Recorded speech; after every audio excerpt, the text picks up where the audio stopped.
Do-do-do-do.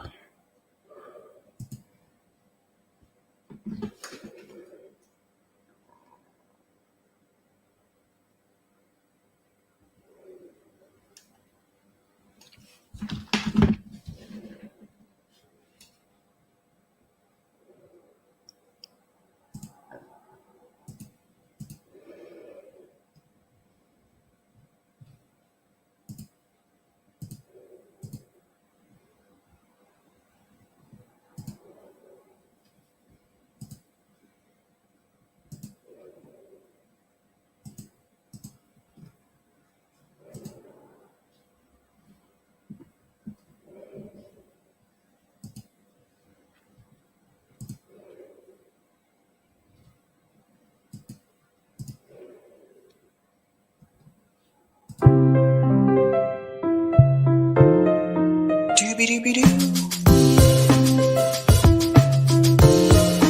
Doobie-doobie-doo. Doobie-doobie-doo. I'm your host, sabrinasalvati. Doobie-doobie-doo.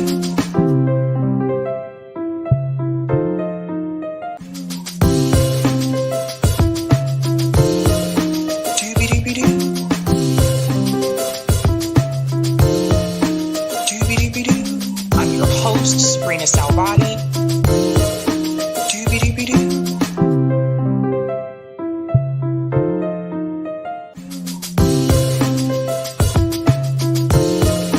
Doobie-doobie-doo. Doobie-doobie-doo. I'm your host, sabrinasalvati. All right. Welcome to Sab's podcast. I'm your host, Sabrina Salvati. My special guest tonight is Nico House. He is the host of the MCSC Network. Welcome back, Nico. It's been a minute. It has. I'm glad to be here. Thanks for having me on. All right. So, Nico, recently you had an interesting trip. I want to pull up a tweet that you had about your trip in Egypt. Mm-hmm.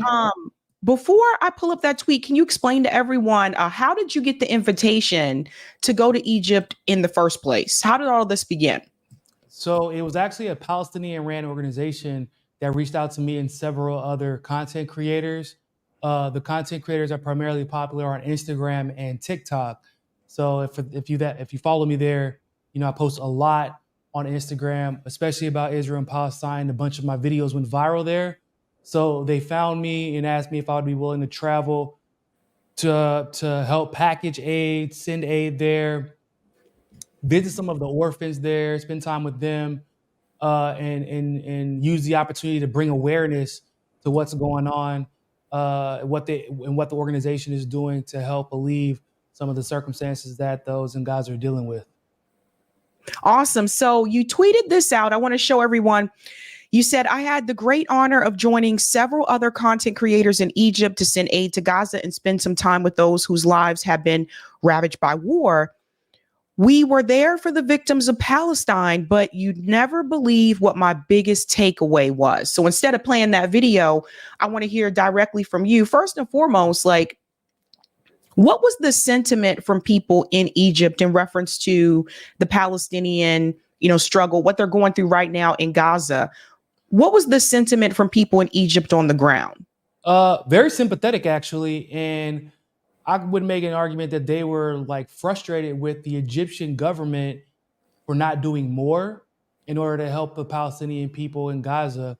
However, they're not only crossing through the Rafah crossing, there are other areas that they've been able to cross through that are less packed, but it's more risky.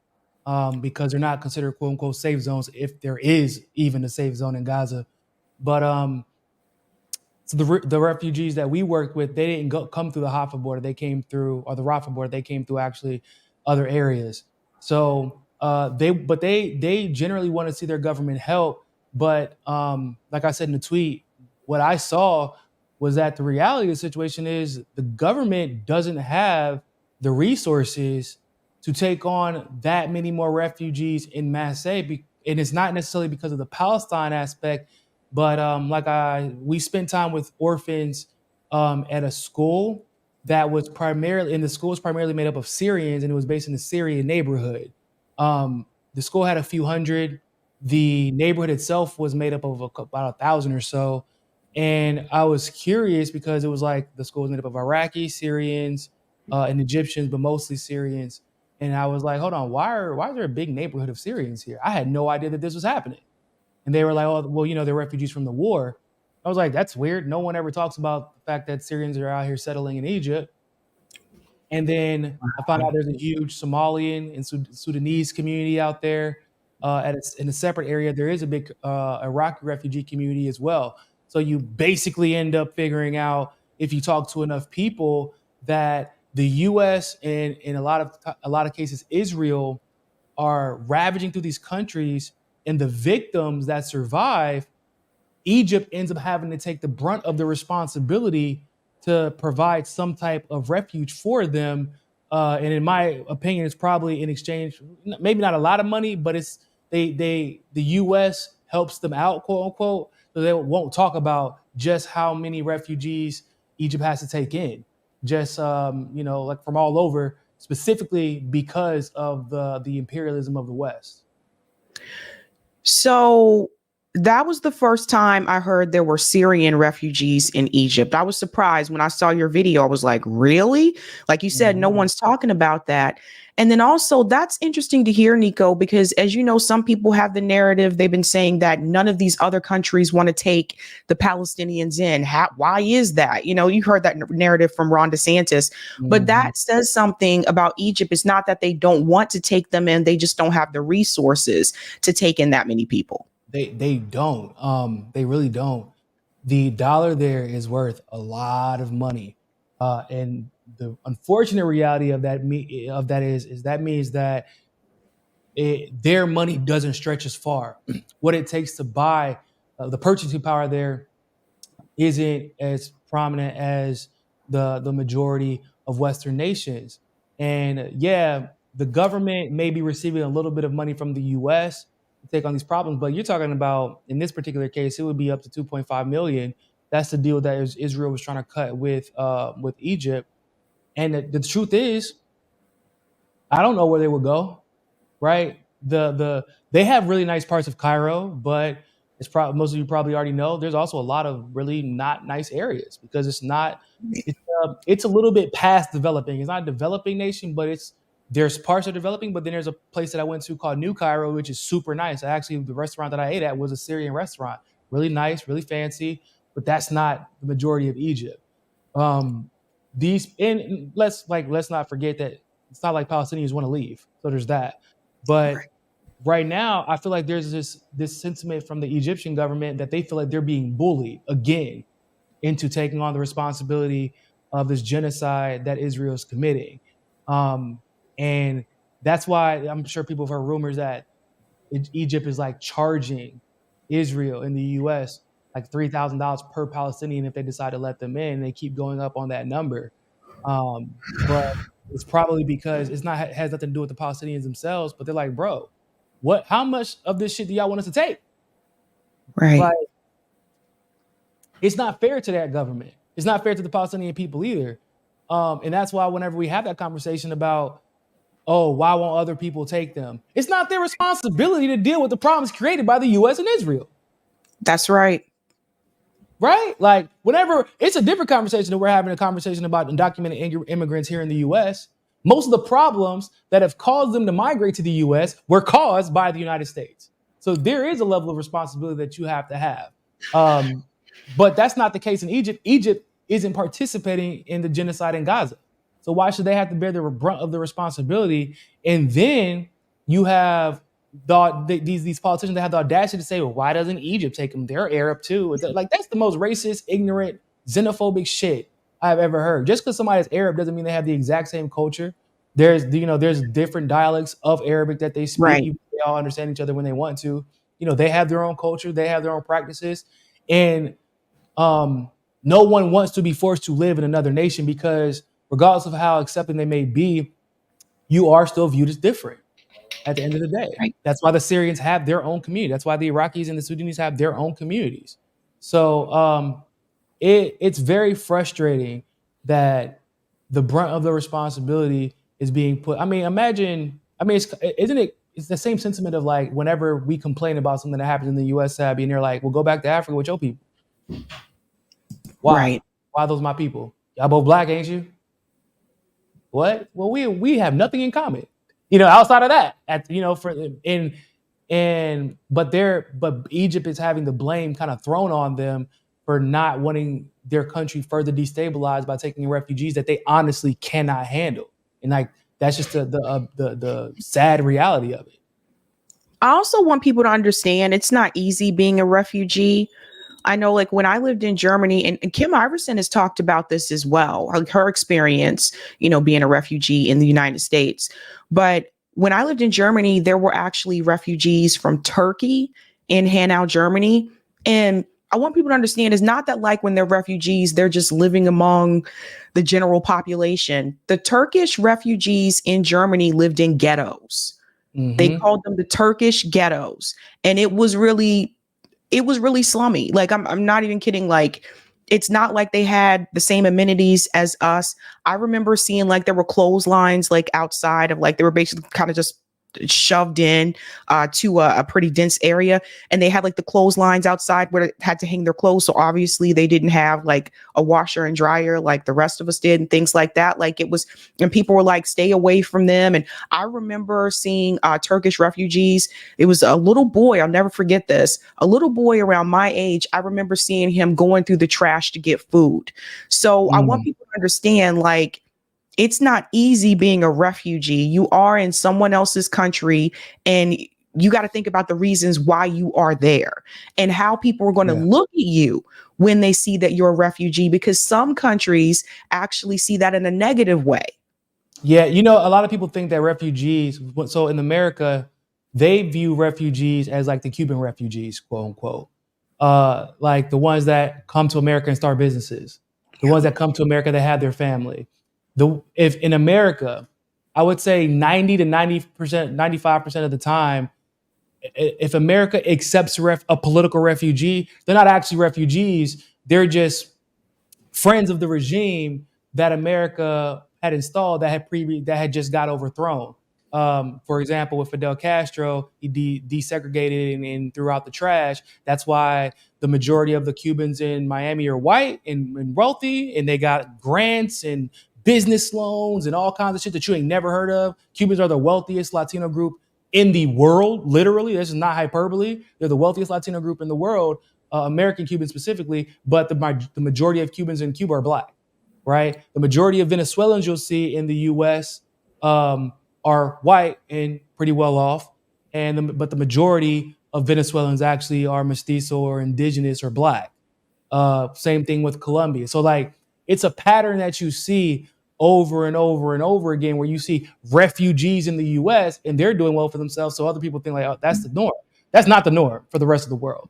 Refugees are struggling, actual real refugees that have had their lives ravaged by war. They're orphans. They have one or two siblings where it's just them, and they're just hoping that someone is just takes them in and treats them well, and they're at the will of other people's goodwill, and that's the reality in the governments that they live in, and it's not pretty, yo. Like the situations that we see in the U.S. are the exception a lot of the time, most of the time. I would say it's basically the exception. That's what I really learned, and when you see it for yourself in person, it's sad. It was a little bit overwhelming. I had to step away a couple of times because you're seeing these orphans that, like, they have the biggest smiles on their face. They're in school, learning the same way that we learn, and they're doing all the little fun activities and stuff like that. We actually went outside and played with them. It was pretty dope. It was actually a good time. But like, the backdrop of that is like, when I got out of school, I went home to my mom and my brother. The majority of them were not going home to their parents. The majority of them were not going home to a television and video games, and they knew they were going to have food in the refrigerator. Going home to new clean clothes. They're wearing something, a new outfit every day of the week. Sometimes they're wearing the same outfit 3 or 4 times that week. Some of them are getting out of school to go work in the street to sell candy or sell whatever they can. And some of them, if they disappear, No one's going to. They have nobody that's looking for them. Like, that's what they're dealing with after they get out of school. And this was, like I said, this is a school of 200, 300 refugees. We were fortunate enough to sponsor them to make sure they had all the supplies they need, and the teachers were well paid up to the next year.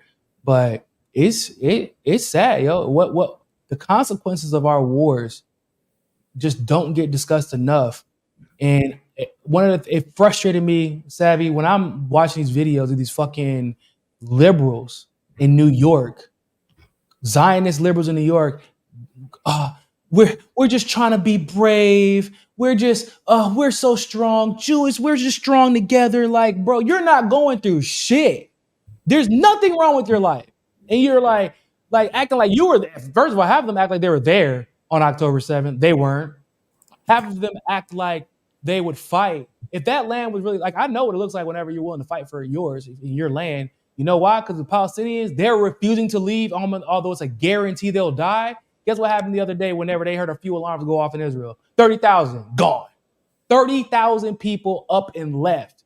But this land, they're willing to kill women and children and say that it's theirs, but they're not willing to even stay there if there's a threat, if there's a possibility of a threat to their own lives. It's not your fucking land. You can go back to wherever the hell you came from, because it was never yours and you know it. You're just a tourist that's willing to kill other people for your tourism. That's effectively what you are, whether or not you live there long term or not. So when I hear that, these people on Twitter acting like they're fucking victims, when you have orphans that hopefully they have a chance at having a decent life. And it's not because of anything that they did wrong.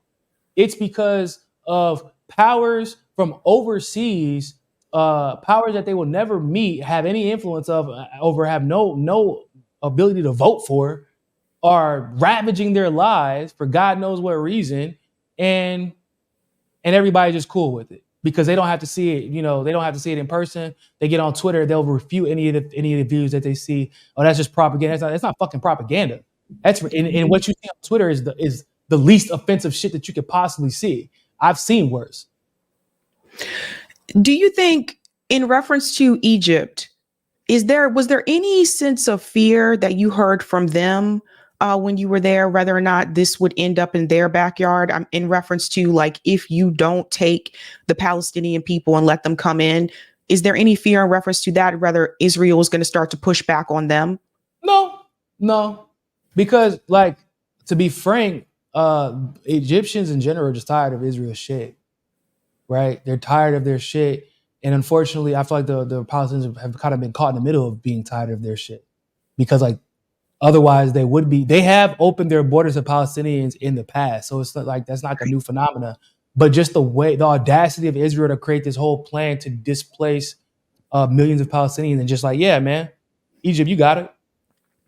Like, where do y'all getting this idea from? And where Israel's getting the idea is like, well, you're the US's bitch, so you're gonna do what we tell you to do. That's how. Egypt is not in the minority of being tired of Israel and the US's shit, as we've seen over the last several weeks. So they don't have really any fear.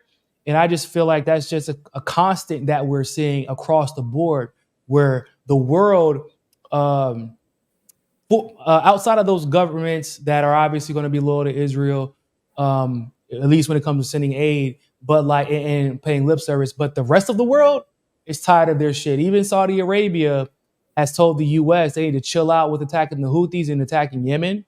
Saudi Arabia has not backed anything that's been happening in Gaza. Putin has spoken out about the situation in Gaza. There's a lot of mainstream talking heads that are flipping on that issue, and they were wrong in the beginning. So, like, everybody is kind of tired of Israel's shit. In Egypt, they don't feel really any fear right now, because what are they going to do? Like, what can anyone do? The U.S. is overextended. Nobody fears Biden, and Netanyahu doesn't even have the support of his own people. So why would they have to fear him? It's very interesting. And if we go back we think about Russia and Ukraine, remember some of the same people like Ron DeSantis who said none of these other countries want to take the Palestinians in. Notice when it came to the Ukrainians, there was not that same rhetoric. The United States government was like, come on over here. I don't know if people know this, but JB and I covered this, I think it was last year. that actually Hampton University, which is an HBCU, they actually were giving free room and board and tuition to Ukrainian refugees that were fleeing Ukraine because of the war. They won't even give that to Black students that go to the HBCU. That's for damn So sure. notice the difference, though, when it's Europeans, you don't hear them make that same comment. Well, what did they say? What did that news lady say? She was like, there are women and children with white, blonde hair and blue eyes that look like Europeans. Isn't that what they said? Like, that's why, right? When it's just the part of a larger sentiment that we've seen permeating throughout the mentality of the West, which is the victims only matter when they're white. Like that, I hate to be so blunt about it. We know what's happening right now in the Congo.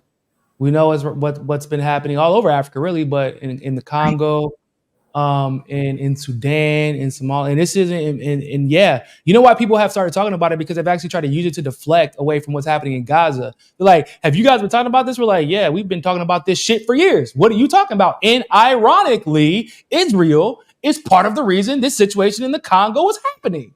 That's right. They're literally so they want to use it to deflect. And that's usually the only time that Black issues get brought up in regards to Africa, or really in the States even. It's always to deflect away from the reality that our lives don't hold the same value. And I mean, they do, technically speaking, but politically speaking, no. Right? If they can't win somebody an election, you're right. They don't care. You're right. Yeah. It's sad, yo. And that's not, and it's not like that's exclusively the white politicians. Black politicians treat our lives the same way. There you go. Like, there you go. It's heartbreaking. It's truly I mean, could you imagine, for example, Gaddafi, if he was the leader of the European Union and just got fucking just they went up in his country and assassinated him because they didn't like his policies. No one could ever imagine something like that happen, because he was just the chairman of the African Union. That's different. If it was a European Union, no, because those are civilized people. These people have the audacity to call Muslims and Arabs and Africans. They just don't know how to govern.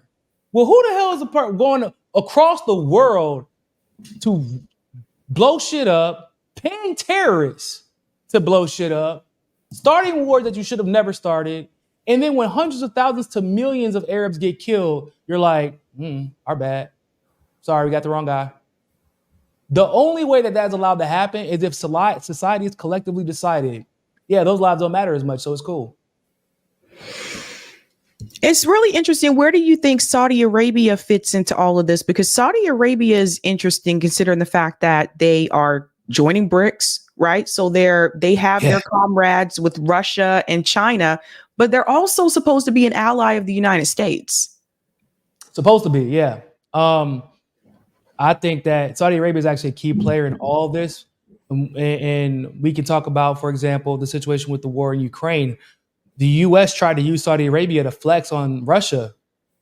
Didn't work. Russia was like, Ukraine. No, not Ukraine. My apologies. Saudi Arabia was like, nah, we're good. We're going to stay out of this, homie. Y'all got it, though. We'll wait for you. Let us know how it goes. Which no one was really expecting. Although people should have expected it, because what people don't really discuss with the assassination of Soleimani was the fact that Soleimani was on mission to represent Iran, along with, and he was going to work with Iraq. And he was meeting with Saudi Arabia because Saudi Arabia and Iran were creating a peace deal specifically involving their oil. That is why they assassinated Soleimani. And that wasn't the first time that they had met. So like Saudi Arabia, they're not stupid. They know if y'all have control over all of the oil in the Middle East and y'all finally get control over Iran, the only thing worse than being an enemy of the U.S. is being an ally of the U.S. And we would be your only competition left. Yeah, screw that. So we're going to get ahead of this shit and we're going to partner up with who we have to partner up with, which is why Saudi Arabia went from representing our interests in Yemen. What people got to remember, why would Yemen be so damn important to the United States? We're finding out right now because of the Red Sea.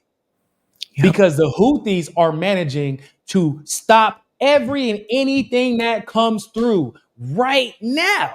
And it's just the Houthis. They don't even have all the help that they could and would have. And in spite of the Houthis actively working against the U.S. and against Israel in this particular situation, Saudi Arabia is in the middle of peace deals with the Houthis right now.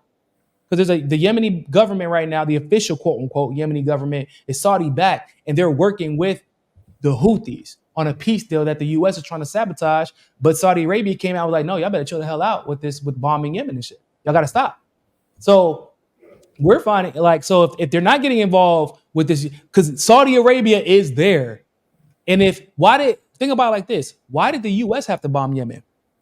Why didn't Saudi Arabia do it? So what have we been doing in the past? Giving the weapons to Saudi Arabia and letting them handle the situation in Yemen. Giving the weapons, remember Trump vetoed that bill. That's right. It's not arming them. So why all of a sudden do we have to get directly involved? Because Saudi Arabia is like, yeah, we ain't playing this game with y'all anymore. Yeah. We y'all are out of control. The shit is so with all of that happening in the background, Saudi Arabia, we can make an argument they're being neutral, but you can even make an argument that they're kind of being offensive through their neutrality, because they know, like, y'all need us to be involved for y'all to be successful. And that's including Israel, by the way. That's including Israel. Israel uses terrorist organizations to infiltrate governments and cause problems in the Middle East in the same way that the U.S. uses Saudi Arabia to do so. So if Saudi Arabia doesn't get involved, that's why I'm predicting that Israel's going to be invaded. I would give it about a year. They don't have anybody left. Like, they've overplayed their hand. I believe that the Ukraine war is going to be over very shortly. But Netanyahu is not popular anymore. They're losing way more casualties with this war with Gaza than they were expecting. Netanyahu is the people can't, like, outside of his house, the victims of these families are pissed. I don't believe that. You think that everybody's about to be going to birthright this year or next couple of years? You think everybody be signing up for the IDF just for that dual citizen? Nope, that shit's over. Like, don't believe everything y'all see on TikTok. People, they're scared. Israel's never had to fight a war before. Israel's been able to bully women and children. But the moment that these people try to fight against Hamas with the ones, they had to see each other face to face. It hasn't been working out well, has it? So y'all finally, they might think they have achieved some type of goal, some type of victory with the situation in Gaza, but they're going to be exhausted from it.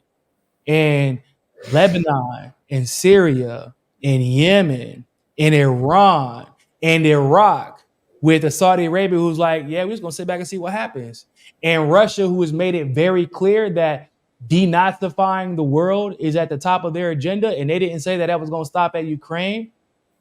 What do y'all think is going to happen whenever the world because the world is collectively looking with the ICJ's ruling too, with more cases coming to fruition, the world, everyone who has beef with Israel has been given a green light. And guess what they found out with the war in Ukraine? The U.S. can't do shit about it. The U.S. can't do a damn thing because y'all just watch Russia ravage Ukraine and y'all sat there and watched it happen. Y'all watched the coup happen in Niger, talked all that shit like y'all was gonna do something, didn't do a goddamn thing. NATO is they're teethless now. So we're tired of y'all shit. And we know that you don't even have the morale in your own country to fight us off. And we also know that the majority of Americans don't want anything to do with this war. So they're not about to join to help y'all do shit. If anything, they might join to help the other countries take down Israel. The world is tired of Israel's shit, and they might have overplayed their hand this time.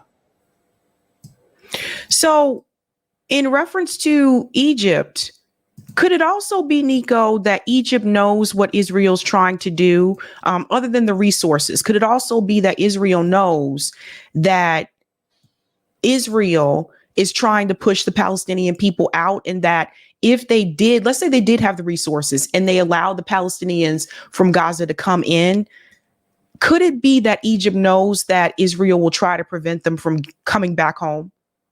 Yeah, they know. I mean, no, I'm 100% positive that's why. I mean, their plan that they outlined through their intelligence report was very clear. They don't want them to come back, right? That's like, especially because of that natural gas that's in Gaza that they're supposed to sell to the EU. And actually, Egypt was supposed to take part in that. But I don't think Egypt has any faith that this is going to go down the way Israel is expecting it to. So I think that's a big part of it. I also think that Egypt is they also know that if they give right now, you think that look at what's happening right now with the border. Egypt is trying to get supplies through their border into Gaza or through the Rafah border into Gaza, and Israel is blocking their borders. Yep. So like this, it's just the audacity, right? So does anyone think that if Israel stops with Gaza, or excuse me, if they take over Gaza, they're going to stop at Gaza? That Israel is not, or that Egypt is not a potential threat to lose land, like to lose their own land to Israel, because that's how Israel's acting. Like they can take whatever the fuck they want to. Like Israel literally has a greater Israel plan. They've made it very, very, it's parts of Lebanon, parts of Syria, parts of Iran, parts of Iraq. It's massive where they believe Israel is. And Egypt is a part of that. And if Egypt continues to acquiesce, eventually Israel's going to be like, yeah, we can take that shit. They're not going to do anything about it. So I just feel like no one feels like they are protected by the U.S. Even the puppets that were puppets reluctantly like Egypt. You got to think about it like this. Why would Israel make this dumb? What they're doing right now is stupid. I know they've killed 30,000 people. That's horrific. There's 2.5 million Palestinians, and you've been doing everything in your power to kill them, and you've killed 30,000, but y'all have lost thousands of yourself. And even more so, you've lost the propaganda war. So like, this shit ain't going to fly for much longer. So what happens next? It's like you were desperate. What made you so desperate to make a move like this? Maybe it's because you realize that the only way you've been able to get away with all of this is because your big brother's been protecting you. But if no one respects the power of your big brother and you see that influence militarily and economically beginning to dissipate in front of your eyes, the only way you're going to be able to even have a chance to achieve this goal of greater Israel is if you strike now.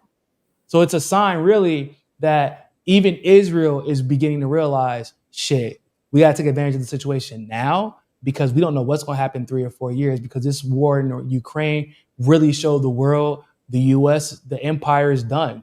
They're holding on by a string, but the reality is the empire can no longer protect its allies and give them the advantage that they once did. And also, I think it proved that Putin is a genius. He's really smart, and he's one of the ones that is heading this new multipolar world that we're living in. And the behavior of Israel, at least from what we've seen, the way Putin handled Ukraine, will not be tolerated. And we've seen how Russia has defended Syria, has defended Iraq, will defend, even though they don't need it, Iran. So do you think that in a new multipolar world where like a Russia and a China are in charge, that Israel will be able to get away with this bullshit still? Of course not. So they have to take what they can now, because they ain't going to be able to take it after this is all said and done. Well, I do want to show this video clip because I do want people to see this. I changed my mind, Nico. Sorry. This is Nico in Egypt. And then I want to ask you about hotspot really quick, Nico, because a lot of people are like, what is hotspot? So I just want to play part of this at least. All right, guys. So I had this incredible opportunity recently. I was able to go to Egypt with several other content creators and help the Al-Amal International Charity package and send aid over to Gaza. Honestly, it was like an opportunity of a lifetime. Now, originally, I was only expecting to interact with some of the Palestinian refugees, some of which, by the way, helped put this organization together. And of course, we were able to interact with some of the Palestinian refugees, some from the organization and some who were just hanging out on the street. We were also fortunate enough to get the opportunity to visit a school that primarily housed and taught Syrian refugees. Now, these refugees are also orphans, and they weren't totally Syrian. There were some Iraqis sprinkled in there and also some Egyptians sprinkled in there as well. But I was confused. See, as we were outside playing and gallivanting and having the time of our lives, I couldn't help but pause and think to myself, so we just got done interacting with Palestinian refugees and we're packaging aid to send to Gaza. Right now we're hanging out with some Syrian orphans Why are they here? Because not only was this a Syrian school, it was in a totally Syrian neighborhood. Then it also made me think about the situation in Gaza, how many people are basically asking Egypt to take on 2.5 million, more or less, refugees from Palestine, in addition to all of the other refugees that Egypt already has. But it's not just Syrian refugees. There's 200,000 Sudanese, 153,000 Syrians, 38,000 South Sudanese, 32,000 Eritreans, 17,000 Ethiopians, 8,000 Yemenis. Do you see where I'm going here? And I don't know if you notice, but every single one of those countries that I just named, the United States and or Israel has been involved with destabilizing that nation. So let me just say, first of all, I can't actually blame Egypt for not wanting to take wholesale 2.5 million Palestinians. Not that they would want to leave anyway, but they don't have the resources. Yeah, they're a lot further along than most countries, especially most developing countries, but they don't have the resources to continue to take the brunt of the responsibility for all the problems that the United States and Israel are causing. And also, it's the United States, its allies, and Israel causing this refugee crisis that so many people around the world are complaining about in their own nations. Now, being an American, I usually get to experience refugees who have managed to thrive despite their unfortunate circumstances that were caused by their lives being destroyed by the United States invading their country. But in Egypt, I saw the other side, which are the refugees that didn't get to make it to the States. The kids who lost both of their parents and the majority of their family, and therefore they're having to start everything from scratch and are hoping that someone is kind enough and willing enough to help them build. Basically, I learned those who make it to the US and manage to thrive, that's the exception. What I saw was the norm. What I witnessed were the consequences of vicious and unchecked, unaccountable Western imperialism, sprinkled with a little empathy from those who are willing to help those victims. What I witnessed was a world where everyone else has to deal with the consequences of that unchecked US imperialism. And what I'm wondering is, when is it going to be enough? And when are people going to stand up and say, we're not taking this shit anymore? That was excellent, Nico. And really quick, I noticed you mentioned the country Sudan. That's another one where people are saying there's a possible proxy war. And I want you to tell everyone a little bit about Hotspot. Yeah, so Hotspot, we basically do short videos to talk about like very complex issues in a way that's kind of like introductory. We do like deep dives, but like it's a way that's introductory to the topic, so that people know about things that a lot of times aren't being talked about. We talk about trending topics too, but we go into the details that a lot of people don't really discuss. Nick from RBN is also part of the Hotspot team. And it's actually been pretty dope. Like I like doing those short videos. One, it's great for ADHD, but two, it gives me the opportunity to cover a lot of topics in the course of a week that otherwise I wouldn't be able to talk about on my show for whatever reason, because I don't ever necessarily get to talk about every hotspot topic on my show. But also there are topics that I might start with a hotspot video, but then I can actually delve deeper into on my show, after I gauge how interested people are in the topic. So it's been pretty dope. I'm really appreciative of the opportunity. That is awesome, Nico. And then can you tell us, like, with Hotspot, are they also on TikTok, or is this? Yeah. Is it, okay. TikTok, Instagram. Yeah. TikTok. I think we have 200,000 plus on TikTok, and like 100,000 or so on Instagram. Yeah. Twitter was actually my baby. Like, they wanted to see if they could implement a similar strategy for Twitter. And I was like, yeah, you can't really do it the same way as TikTok and Instagram, because like the algorithm is different, and you actually got to be able to talk about some shit. Like, the stuff that you talk about has to be relevant, because people on Twitter, they're only going to watch if they care, right? Yeah. And I just saw a very unique opportunity, because we do viral videos, viral content, all that good stuff. But I was like, we have a really unique opportunity to actually bring attention to really important topics that otherwise probably wouldn't be discussed. And I just saw a window with a lot of people kind of sticking to Instagram and TikTok with the shorter videos. I was like, well, nobody's really doing it for Twitter. You know, if they might take a video that they saw go viral on TikTok and Instagram, but it's not necessarily tailored to an audience for Twitter, right? And there's a difference.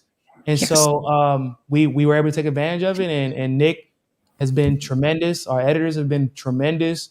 And we've really been able to kind of dig into this niche. So like I said, we're very fortunate at the success we were able to have over the last year. You guys have been killing it. Like sometimes people just want 2-minute, 3-minute news very quickly. Mm-hmm. Yeah. And the editors make it so like half the time when I go back and look at the video, I'm like, shit, I did this. I don't remember it being this interesting when I recorded it, you know, but they do such a good job, man.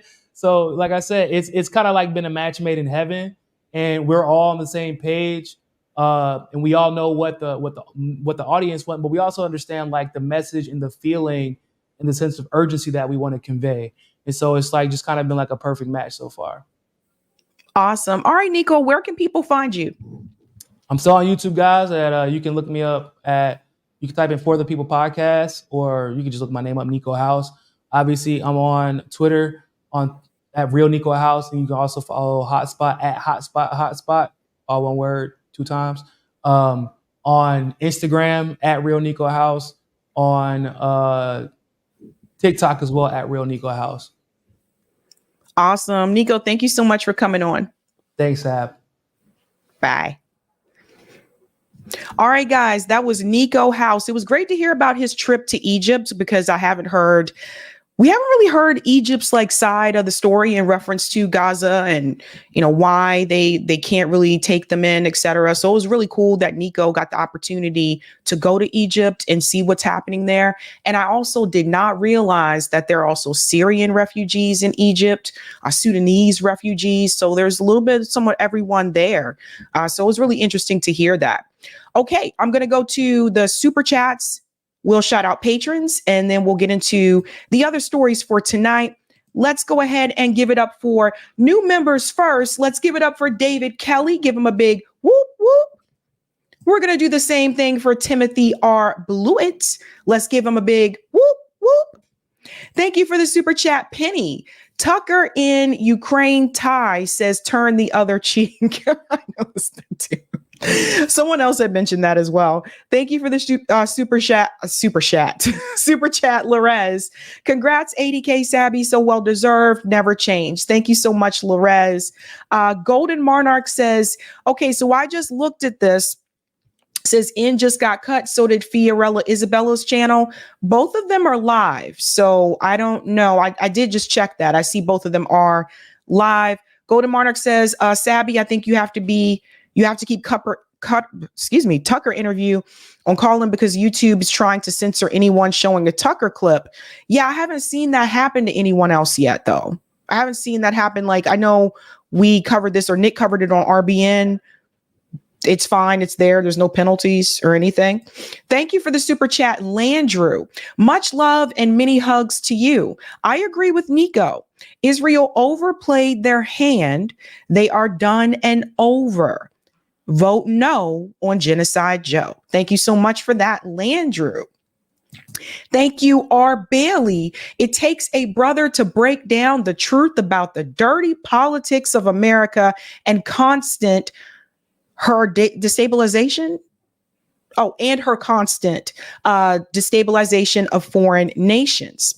Thank you, Sparky. Sabby, caught you with Nico again. Are you trying to make me jealous? You know I'm not stringing you along. I thought you understood. I have to let my wife down easy. Then it'll be all about us. Interesting, Sparky. And thank you for this as well. Great work, Sabby and Nico. Thank you. Thank you for the super chat. James Green sends lots of love. Thank you, New York Varsity. 80K Sabs, let's go. Come on the podcast. And thank you, Caleb Page. Great job. Keep up the good work. Thank you so much. Eric, I'll take those comments on Rockfin. Thank you so much for the super chat, Dave. Headed out on a date, but let me drop something for Sabs and guest Nico House first. Thank you so much for that. Thank you for the hemp car. For some reason, Rockfin didn't let me send this question yesterday. Can you ask Jill Stein if she can debate Diane Sayre on nuclear energy and or to expand more on the truth and reconciliation they mentioned in their platform? Thanks for your work. Yeah, I saw part of that message yesterday, and I said I could reach back out to her about that. Okay. All right, guys. What else are we discussing tonight? Let's go ahead and share that beautiful thumbnail for you guys.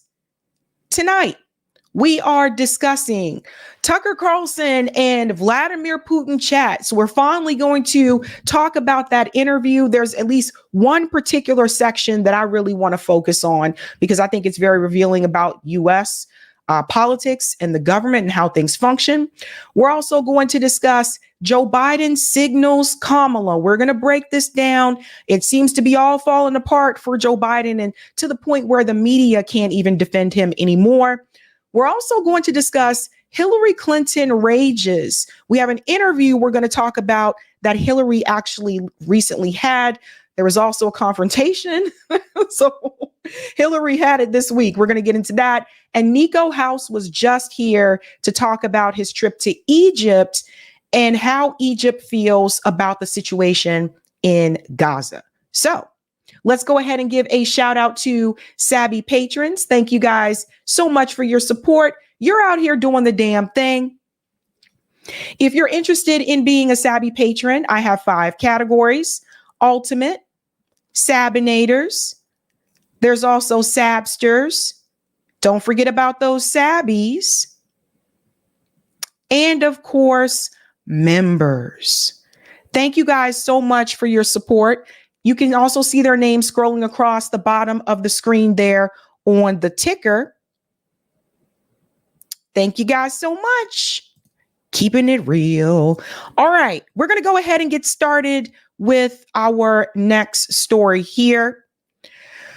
If you have not seen this, Joe Biden apparently has stumbled significantly recently, and now it has also gotten to the point where even MSNBC and CNN can no longer defend him. One of them is going to try to, but they even have to call it out because it's so obvious. There was also that report that came from the special counsel that actually said Joe Biden is experiencing memory issues, something I think a lot of us have seen since his presidency. But I think now it has gotten to the point where they can no longer try to defend it or disguise it as something else. Let's get started with this clip from MSNBC, and then I'm going to show you the most recent issue, the most recent gaffe that Joe Biden has made publicly. Let's get into it. People who knock President Biden about his age or losing his fastball, he always pushes back, or the White House does, and talks about what a scrappy fighter he is. Could this report bring out that beast in Biden that a lot of people were hoping to see on the campaign trail? Well, Stephanie, that was certainly the thinking in the White House when they decided for President Biden to address this head on. He had given some remarks earlier in the day within about an hour of us as we were really just beginning to come to grasp with what the special counsel wrote.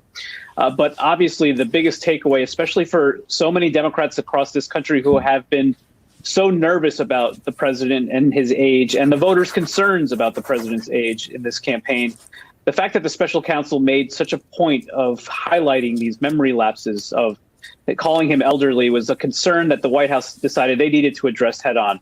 But I will tell you, Stephanie, it's the president's remarks tonight reflected not just the anger of many in the White House who have had several days, at least a small circle of advisors, to digest this report and were stunned, frankly, to see the language that special counsel used, which they felt was entirely inappropriate. But it was a whole other thing to have the president do this himself. And you just saw him reacting very emotionally and angrily about the question that the special counsel said he didn't remember the death of his own son. I covered President Biden, then Vice President Biden, very closely during that period after he lost Bo. He stood in line for 5 hours as people in Delaware wished him well and paid their respects to his son. This is a searing memory for him. Just over the weekend, he marked what would have been his son's 55th birthday by visiting his gravesite. And so that is the emotion that I think that the Biden White House felt was necessary for this moment, important for him to get out. But there's still a lot of work ahead for them. This is not an issue that's going to go away very quickly. You mentioned how many days there are until this election. This is one of those moments. The Biden team often says a lot of the things we focus on and talk about on a daily basis will be forgotten about in weeks, and we'll be moving on to other issues. But I think one of the concerns in the White House and the Biden campaign is that this sort of underlines what is, we know, going to be a top concern for voters into November.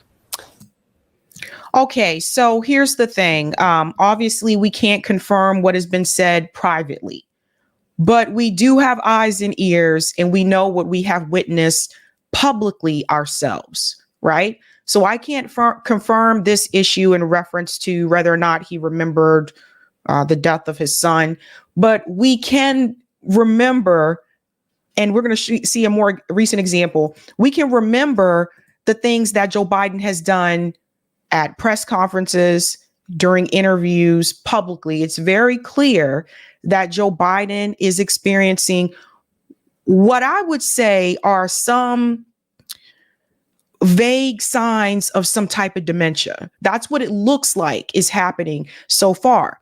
Now, Joe Biden did comment about this special counsel report, which again is claiming that Joe Biden is experiencing memory issues. Obviously, that's a problem for anyone that is supposed to be leading a country, let alone we have to remember we have 3 international conflicts under this administration. So this is very serious. This is not like a let's just laugh at Joe Biden kind of thing. This is a serious issue. Joe Biden did respond. He is being basically pummeled by reporters about that report from the special counsel. And I want you to hear what he had to say, because this is very telling, ladies and gentlemen. President Biden, something the special counsel said in his report is that one of the reasons you were not charged is because, in his description, you are a well-meaning elderly man with a poor memory. I'm well-meaning, and I'm an elderly man, and I know what the hell I'm doing. I've been president. I put this country back on its feet. I don't need his recommendation. It's How totally bad is your memory, and can you continue as president? My memory is so bad, I let you speak. You see this, guys? So Joe Biden is upset. This is the press turning on Joe Biden. This is why I said before, I really do think they're going to try to scoop some. We'll get into that part, but I think they're going to try to sweep in someone else, because here's the thing, guys. If you're the incumbent president, it doesn't look good if the press has turned on you. For the longest time, they have been defending Joe Biden, trying to protect him, saying that these things are not true. But it's gotten to the point now where you can't continue to hide it anymore. And now the press is turning on him. One thing about the press, they'll build you up, and when you mess up, they will tear you down. That's your memory has gotten worse, Mr. President? My memory is not good. My memory is fine. My memory, take a look at what I've done since I become president. None of you thought I could pass any of the things I got passed. How'd that happen? You know, I guess I just forgot what was going on. Mr. President. Voters have concerns about your age. How are you going to assuage them? And do you fear that this report is only going to fuel further concerns about your age? Only by some of you. Mr. President, criminal liability today. Do you take responsibility for at least being careless with classified material? I take responsibility for not having seen exactly what my staff was doing. It goes in and points out things that appeared in my garage, things that came out of my home, things that were moved not by me, but my staff.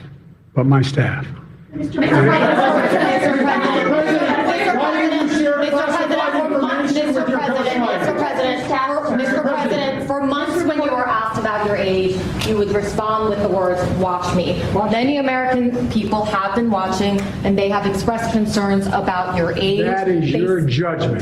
That is your judgment. That is not the judgment of the press. They expressed concerns about your mental acuity. They say that you are too old. Mr. President, in December. Notice she said the forbidden words. She said your mental acuity. Everyone else has just been saying your age. And what did I tell you guys? I said it's not about the age. Bernie Sanders is what? About the same age as Joe Biden, isn't Bernie Sanders like 80 or something like that? Okay, Bernie Sanders knows what he's saying, right?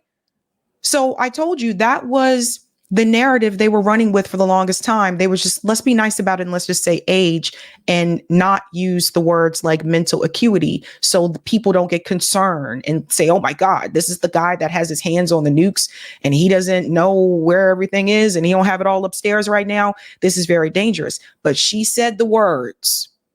You told me that you believe there are many other Democrats who could defeat Donald Trump. So why does it have to be you now? What is your answer to that question? Because I'm the most qualified person in this country to be president of the United States and finish the job I started. You see what's happening, ladies and gentlemen? Now the press is saying, why do you have to be the one to compete against Donald Trump? There are other people that they said would be better and could actually perform better against Donald Trump. In other words, the press is saying to Joe Biden, why are you staying in this race? Pay attention, guys. It's happening. Why are you confusing the names of world leaders? Thank you, everyone. Thank you very much. I did not share classified information. Thanks for watching. She said, why are you confusing the names of your leaders? Or not leaders of your leaders, excuse me. Why are you confusing the names of leaders? And we're going to get into that example here. This is in reference to Egypt. And apparently Joe Biden is mistaking the president of Egypt for the president of Mexico. Let's get into this one. The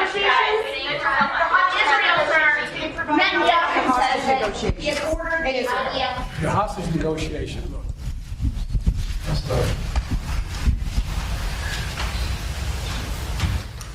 I'm of the view, as you know, that the conduct of the response in Gaza, in the Gaza Strip, has been over the top. I think that, as you know, initially, the president of Mexico, Sisi, did not want to open up the gate to allow humanitarian material to get in. I talked to him. I convinced him to open the gate. I talked to Bibi to open the gate on the Israeli side. I've been pushing really hard to get humanitarian assistance into Gaza. There are a lot of innocent people who are starving, a lot of innocent people who are in trouble and dying. And it's got to stop. Let's go back just a little bit. Did not want to open up the gate to allow. Hold on. Sorry. There we go. As you know, initially, the president of Mexico, Sisi, did not want to open up the gate to allow humanitarian material to get in. No, that would be the president of Egypt, not the president of Mexico. Now, some people are saying, oh, it's just an honest mistake, but we've watched him do this entire term.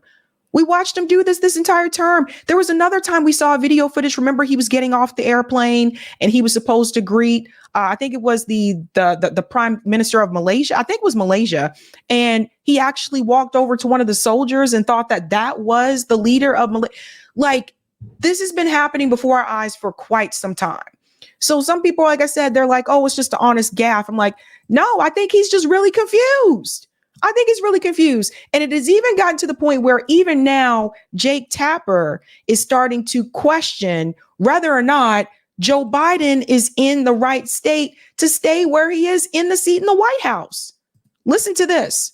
President Joe Biden willfully retained classified information, according to a scathing report from special counsel Robert Hur, but the president will not face criminal charges. The report says prosecutors would not be able to prove, they don't think, that Biden intended to break the law.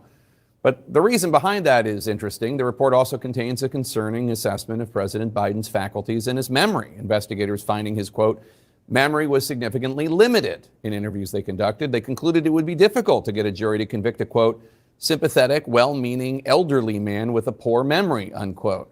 And this from the report, Biden did not remember when he was vice president, forgetting on the first day of the interview when his term ended. Quote, if it was 2013, when did I stop being vice president? Unquote. And forgetting on the second day of the interview when his term began. Quote, in 2009, am I still vice president? Unquote. He did not remember, even within several years, the report says, when his son Beau died. It was May 2015. Though the White House and Biden's attorney objected to the description of the president's memory when he was interviewed about the documents, we should note. Let us bring in former Biden White House Communications Director Kate Bedingfield and CNN special correspondent Jamie Gangel. Kate, I'm sure you're excited to answer my questions on this, but I'm always happy to answer questions, Jake. I'm sure there are Democratic voters out there. We know polls already think that a majority of Democrats, not just voters in general, but Democrats are concerned President Biden is too old to be president. I'm sure some of them today are looking at these news reports and saying this guy might have been a great president, but he should not be the nominee.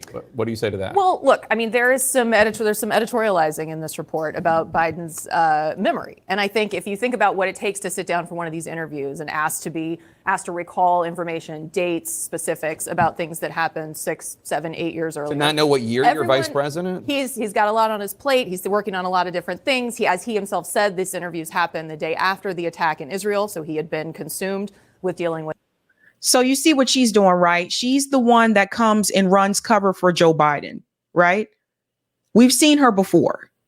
With that, I think anybody sitting down for an interview like that, where you're being asked specific dates over and over again, you're not going to remember every single one. So there's some editorializing in the report about his memory. But I think let's look at what the report actually says, which is, this was a year-long investigation, 7 million documents, hundreds of witnesses, and no charges recommended. I mean, I think the special counsel here did probably the most detailed and involved investigation that you could do of this situation, looked for every opportunity to say that Joe Biden had acted in a way that deserved charges and didn't find that. So notice she's trying to move away from the memory issue. And she's like, let's just focus on the classified information. She's trying to move away from the issue of Joe Biden having memory issues. The other clear thing that we see in this report is the distinction between Joe Biden's case and Donald Trump's case, where you have the special counsel saying Donald Trump intentionally obstructed justice. Joe Biden said, take whatever you need, look at whatever you want. I'm a totally open book on this. And that's a huge, huge difference. Jamie, what are the White House's options here? I mean, it seems to me like as a PR matter, as a legal matter, this is done. It's a W. But as a political and PR matter, this could be bad, but they're choosing just to emphasize the positive. I think it is bad. I don't think there's any question about it. So, look, it is true, everything Kate said about his cooperating. I covered the story from the beginning. They absolutely cooperated. Things were found in an office that had been locked up for years. Trump will try to say, look, this was the same thing. But the fact that they didn't bring charges linked to these memory issues about his son, about when he was vice president, these are poignant things that people remember. I think it probably won't be long before some Biden surrogates remind people that Donald Trump just confused Nikki Haley and Nancy Pelosi. Sure. So we have 2 elderly people running. But I think this is bad news for the White House. It's bad news. It's bad news. Like, there are certain things that you do remember. Yes, you may mess up dates every now and then. We don't all remember like every single date of everything that we've done. But you remember if you have a child that's alive or your child has passed away, right? You remember those things. There's just certain things that you just don't forget. Now, of course, Rachel Maddow, Joy Reid, and I think this is Lawrence O'Donnell, here they come to his defense. Listen to this. In that case. Well, yeah, especially this line that the president quoted where the report refers to him as a well-meaning elderly man with a poor memory. What is the word elderly doing there? And poor memory, what is the test of that? Might that be Donald Trump saying, I don't recall 400 times under oath in the same deposition? Is that a good test of it? What is this? See, here's the thing. Donald Trump isn't the president right now. Joe Biden is the one that's the president. So see how they're trying to, again, pivot to get your attention off of what is really happening here with Joe Biden. Guys, do me a favor when you get a chance. Go back and watch a clip of Joe Biden debating during the 2020 Democrat primary debates. You honestly could see some of it there, but it's worse now. I want you to compare what you saw during that debate to what you see from Joe Biden now. You can see the difference. You can see the change. Idea that witnesses over a 40-year discussion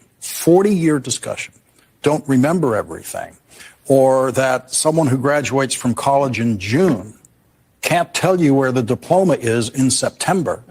That seems to be a condition that this special prosecutor doesn't understand in the human mind.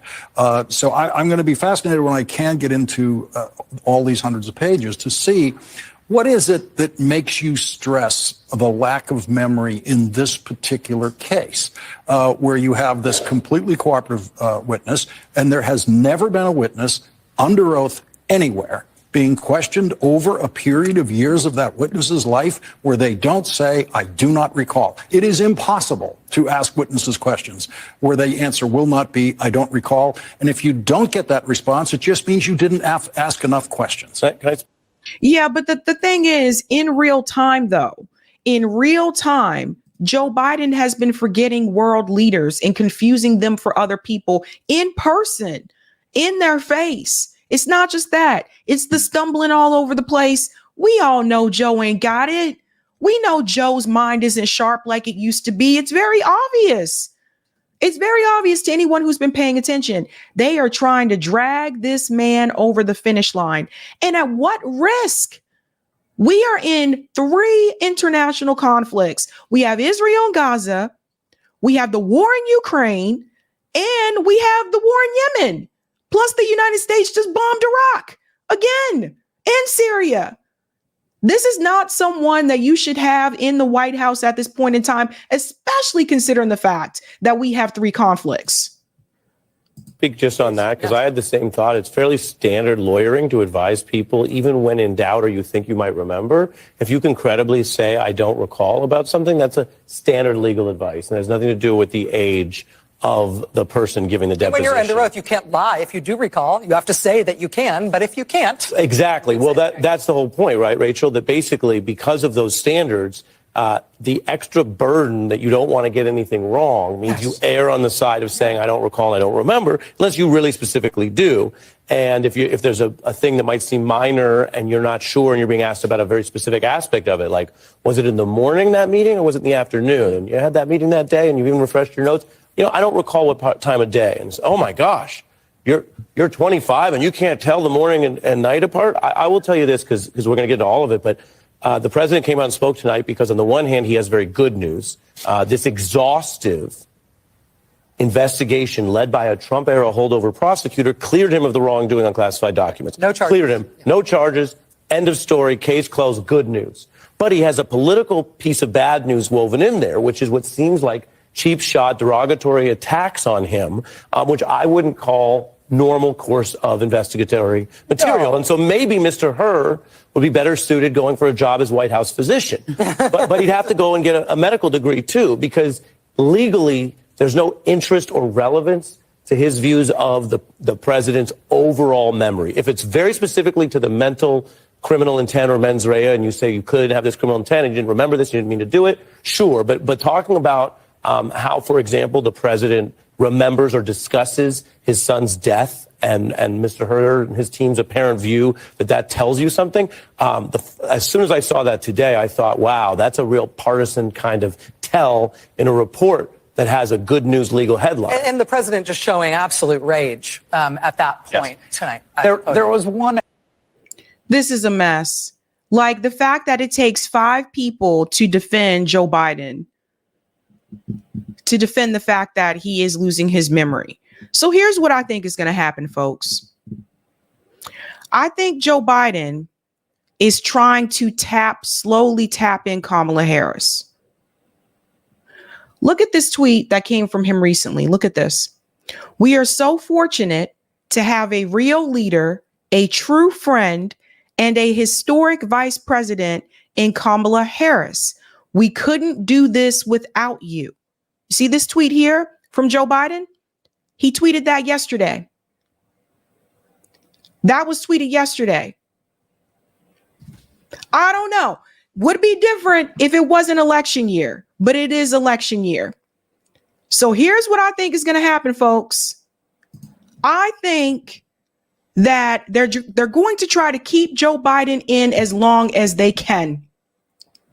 And then I think at some point, he's going to announce that he is going to have to step down because of health reasons. And I think they're going to insert Kamala Harris. We thought about Gavin Newsom last year, but Gavin Newsom seems further and further away from this as an option now. He's got his own shit going on in California now. So I don't think that's going to be feasible. It also probably would cause rage among the Democratic Party, more so the liberals, because some people will say, how dare you put in Gavin Newsom in front of Kamala Harris when she's the next in line, right? So here's what I think. That tweet, to me, the fact that it happened this year, and that was yesterday, is revealing. And then also, Kamala Harris is also out here defending Joe Biden's mental acuity. Listen to this. I'm glad you asked.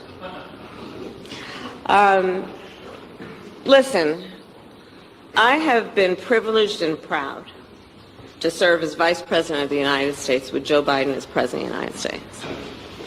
And what I saw of that report last night, I believe is, as a former prosecutor, the comments that were made by that prosecutor, gratuitous, inaccurate, and inappropriate. October 7th, Israel experienced a horrific attack, and I will tell you, we got the calls, the president and myself, in the hours after that occurred. It was an intense moment for the Commander-in-Chief of the United States of America, and I was in almost every meeting with the president in the hours and days that followed. See, she's rehearsing. She's getting ready.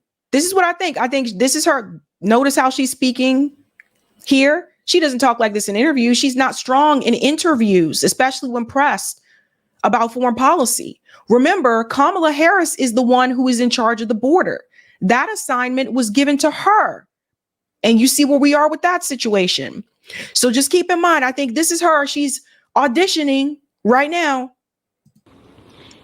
Countless hours with the Secretary of Defense, the Secretary of State, the heads of our intelligence community, and the president was in front of and on top of it all, asking questions and requiring that America's military and intelligence community and diplomatic community would figure out and know how many people were dead.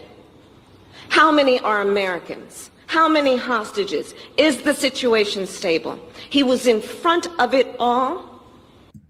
And he got it wrong.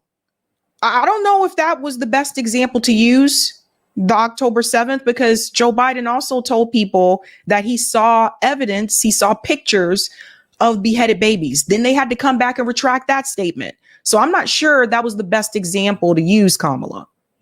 Coordinating and directing leaders who are in charge of America's national security, not to mention our allies around the globe, for days and up until now, months. So the way that the president's demeanor in that report was characterized could not be more wrong on the facts and clearly politically motivated, gratuitous. And so I will say that when it comes to the role and responsibility of a prosecutor in a situation like that, we should expect that there would be a higher level of integrity than what we saw. Thank you. Thank you for the question. I'm telling you guys, she's next. Watch. So Notice how she tends to be stronger with these speeches. She's not strong in the interviews, like I said. But this is what I think is going to happen, ladies and gentlemen. I really do think that they are trying to slowly tap in Kamala Harris. Now, obviously, they're not going to tell us that, right? They're not going to say, oh, yeah, you guys are right. Joe Biden is losing it. We're going to bring in Kamala Harris. They're not going to do that. And I'll show you why they're not going to do that. It'll be a last minute thing. And here's the reason why. Kamala Harris approval.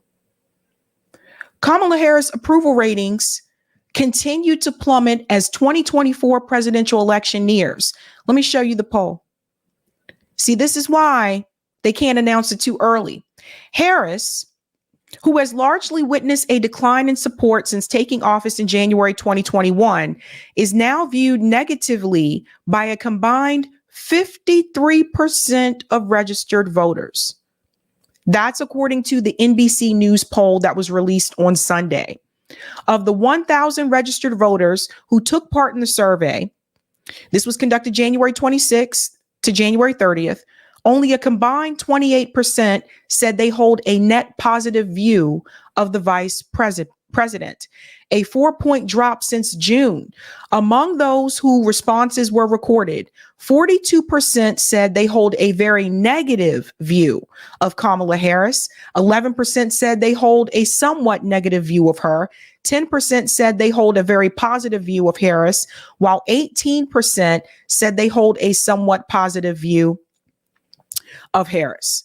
So this is why they're not going to do this now. I really do think it may even come down to the wire where they say, all right, that's it. Joe's going to step down and Kamala's going to step up. And if that happens, if you think it's close between Donald Trump and Joe Biden right now, it won't be close between Donald Trump and Kamala Harris at all. Because remember, Kamala Harris couldn't even get a delegate in her home state of California when she ran for president as a Democrat in 2020. She's not well liked. This is what I've been trying to tell people for the longest time. Outside of her sorors, outside of the Greek life, outside of the Black bourgeoisie, the people that Kamala Harris rubs elbows and shoulders with, everyday working class people, not feeling Kamala like that. And a lot of Black people not feeling Kamala like that, to be honest. So if Kamala Harris is running against Donald Trump, I think Donald Trump would blow her out the water. You do not want that to happen. You don't want it to be Kamala. I want it to at least be competitive. I want some competition. You know, who wants to sit there and watch a blowout? I want some type of competition. But it was over. That's what they're going to do. They're going to try to slide Kamala Harris in. We are in very, very scary times. Very scary times. Could you trust? I don't trust Joe Biden handling foreign policy. I don't trust Kamala Harris handling foreign policy. So here we are. None of these people, I think, are fit for the job. None of them. You have other options, folks. There are people running third party and independent. You have other options. You do not have to settle for Republican Party or the Democratic Party. Let's go to some of the comments here.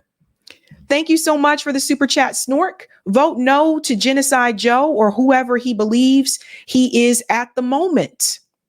Thank you, Sparky. I liked Egypt. Haven't been there in a while. There are people from all over there. Like most Arab peoples, they're super friendly. Kilyuri Gorgi says he has dementia. I've seen this with my friend's dad. It's very sad. Yeah. Yep. Thank you for the super chat, Jay. Biden's people put him on the spot to answer questions mere hours after the report states his mental capacity is in decline. They're trying to get him out. They know what they're doing. Bingo. That's right. Thank you for the super chat. I don't know how to say super chat tonight. Tony, wrong, Biden. You cut funding to UNRWA because Israel lied. Lust saying. I think you mean just saying. Something like that. Thank you for the super chat, NY Varsity. People forget but consider the source. This guy said his son died in Iraq. Gave props to a person he thought was in the room but was dead. Ridiculous. It's all over the place. Thank you for the super chat. Nash. Biden can't navigate stairs, bikes, or words. Put him in a wheelchair and put a blanket on his lap. Thank you, M. Smith. Kamala. Hell no, in my Sophia voice. Thank you, Stephanie. We should also question his judgment in his foreign policy choices and getting us into all these conflicts and supporting genocide, though Blinken and company are all for it too. Yes, they are. Thank you for the super chat, New York. He knows the only way Harris becomes president is if Biden wins, then hands it off. Harris against Trump would be a bloodbath. Thank you, R. Bailey. If Harris becomes the president of the U.S., we are sunk. Yes. Thank you, Jay. Kamala replacing Biden is like the DNC begging Trump to become president again. Thank you, Sparky. I was wondering why the establishment was so afraid of Kamala for so long. Did they think that she wouldn't be a good girl and obey the deep state? What do you think, Sabby? I never thought the establishment was afraid of Kamala. I thought they loved Kamala because she's one of them, right? Thank you, R. Bailey. Most Black people are not feeling Kamala like that, and no Black men are. I'll take those comments on Rockfin, Eric. Thank you for the tip on Rockfin, Roger. I am back on Rock, baby. Been gone a long time, but I am back in effect, supporting my favorite co-op in the social media space. Sab, let me tell you, we all knew about his cognitive decline back during the 2020 debates. And they, the Democratic Party, knew the emperor had no clothes. But since Dems and donors control the media, they refused to speak on it because they feared Bernie would lose against Trump, wouldn't lose, but Trump would win. The word went out, shut down Biden and his campaign now. Put our contingency plan operation. First Black female president who only claims Black when politically convenient. That's a good point. Politically convenient in place.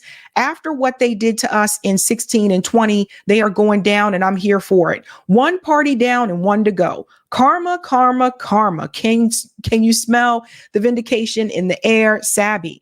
Remember the Jackson 5 song. Can you feel it? Can you feel it? Can you feel it? I can. Thank you for the tip, JVB. Only in a failing empire would this scene happen. Compare this to Tucker interview, almost 160 million views on X. And we get brain dead Gino Joe and the rest of the congressional clowns. And thank you for this tip as well, Roger. Dr. Stein and Wes, you found your crack in the armor. Now apply pressure before RFK does. Thank you so much for that. Well, it's not just Joe Biden and Kamala out there losing it. Hillary Clinton has made it back in the spotlight again. I swear she just doesn't want to go away. She is trying to do everything that she can to make sure that Joe Biden gets reelected. Make no mistake, this is on purpose. In a recent interview, she was questioned about this idea of a ceasefire and people being angry towards the Biden administration because they are complicit in genocide against the Palestinian people. We're going to start with that clip. And then we're going to go to another clip from that interview where she criticizes Tucker Carlson. This is actually going to take us into the Tucker Carlson interview. So let's get into this clip first. It says, discussing Hillary Clinton's response to how Americans should protest, specifically the ceasefire in Gaza. Shout out to Case Study QB for this clip. One of the biggest issues for him right now, especially with voters of color, young voters, is Gaza. We're sitting on the campus of Columbia University. This has been a place where there have been a lot of protests that have made national news. Students are decrying what they call censorship. There have been protests. Some people have protested your classes.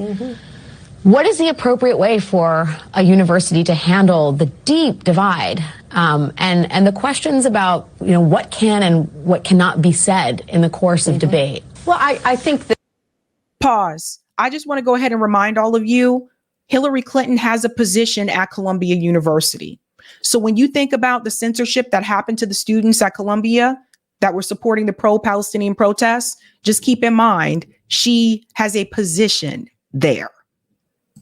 There's a role for protest, and I think there should be rules set, guardrails set, just like, you have to get a permit to have an event or a march here in New York. And I'm not saying it's easy, because it's not. And I think people who violate the rules have to be held accountable. So from my perspective, you can't have a responsible debate about whatever your point of view is if you're screaming at each other. Do you think, though? They're not trying to have a debate with you, though. People who are protesting in support of the Palestinian people, I'm not trying to debate you, Hillary. We're not on stage. This isn't a debate competition. There is no debate. The people are yelling demands, okay? What we want to happen, the ceasefire is a minimum. You cannot stand up there and say that you care about the rights for other oppressed people in this country if you show that you don't care about the rights for oppressed people in another country. You can't do that. People see the hypocrisy. And people are starting to see through the Democratic Party. Well, I mean, there are people that understand and believe that what is happening in Gaza is a genocide, right? And I would imagine it's hard to say, you can talk about it, you can call it genocide, but you have to do it in this way. No, you can have that conversation. No, there are people who believe. The ICJ made that determination legally, made the determination. She doesn't want to utter that. She doesn't want to mention that. There are people who think this. The ICJ made the claims based on the evidence that was presented by South Africa, and they made demands of Israel. Conversation in a classroom, but not screaming about it. That was Professor Hillary Clinton explaining her views on the wave of ceasefire protests across the U.S. and on college campuses. Joining me to discuss all that is Michelle Goldberg, opinion columnist for the New York Times. Michelle.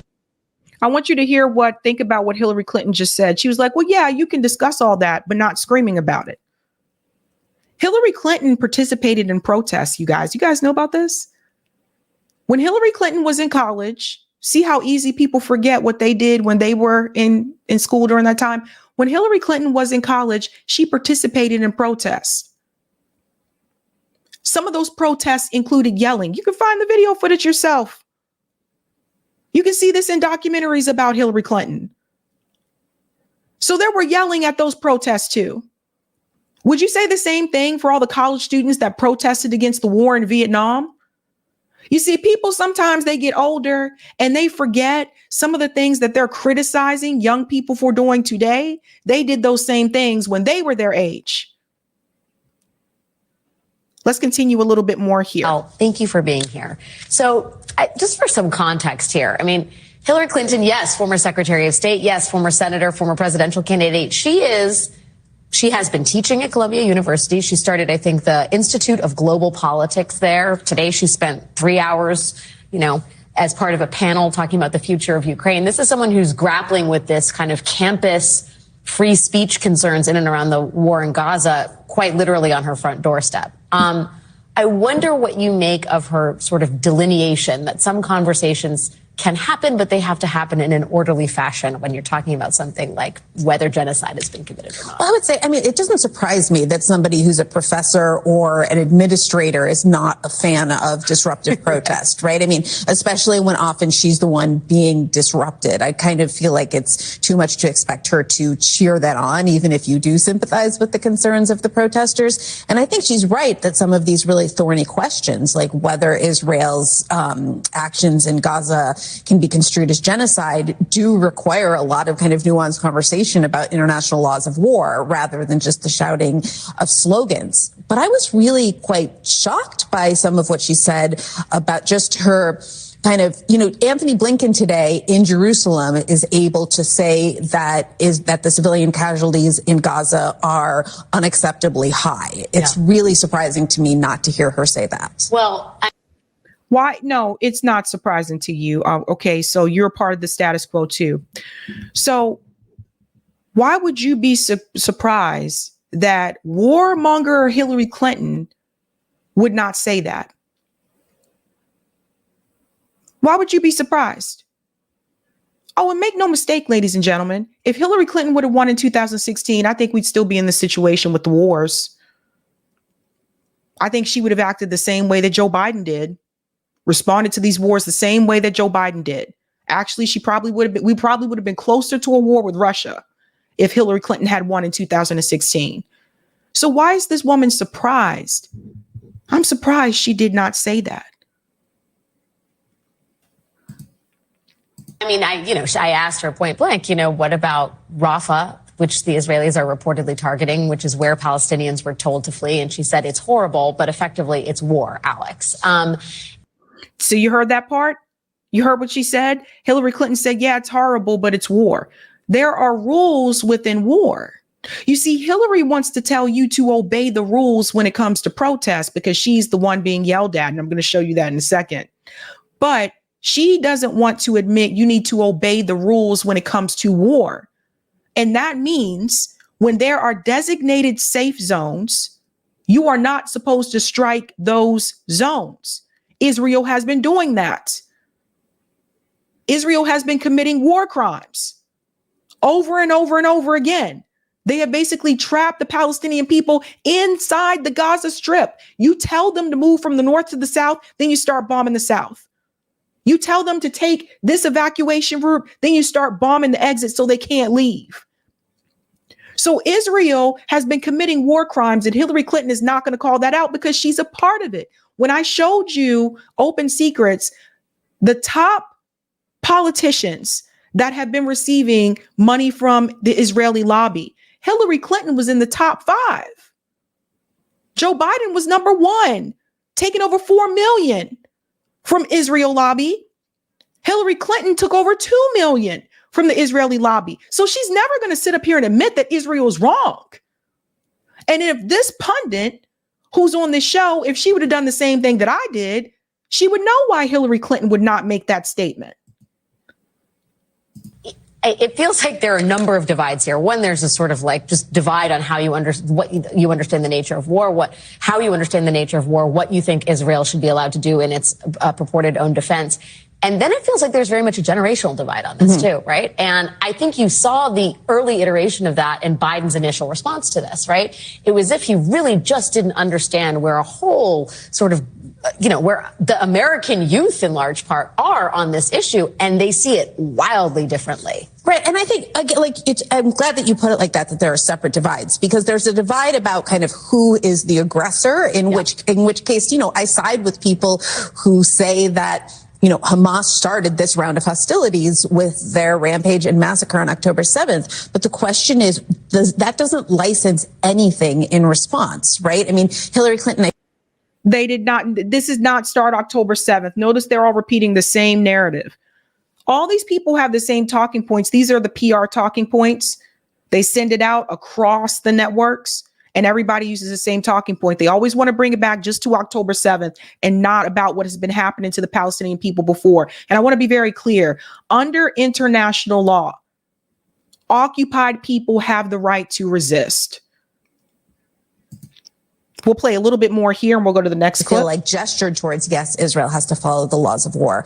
But I would like to know whether she thinks they are following the laws of war, because there has been a lot of evidence, not just in these truly horrific and unacceptable levels of civilian casualties. We have the New York Times reported just this week on the social media videos of Israeli soldiers, kind of committing vandalism, bulldozing and blowing up civilian infrastructure in a way that kind of is very unclear that there's any military purpose. There is a lot of evidence that Israel is not taking every step possible, far from it, to protect the people of Gaza. And there's not really, and you hear the rhetoric coming from Israeli leaders that's extremely heedless of Palestinian life. Well, to that end, she's really clear that Bibi Netanyahu needs to go. I think it's interesting that you have this kind of lacuna around the aggressions of Israel, the potential genocidal acts, the war crimes it's potentially committed.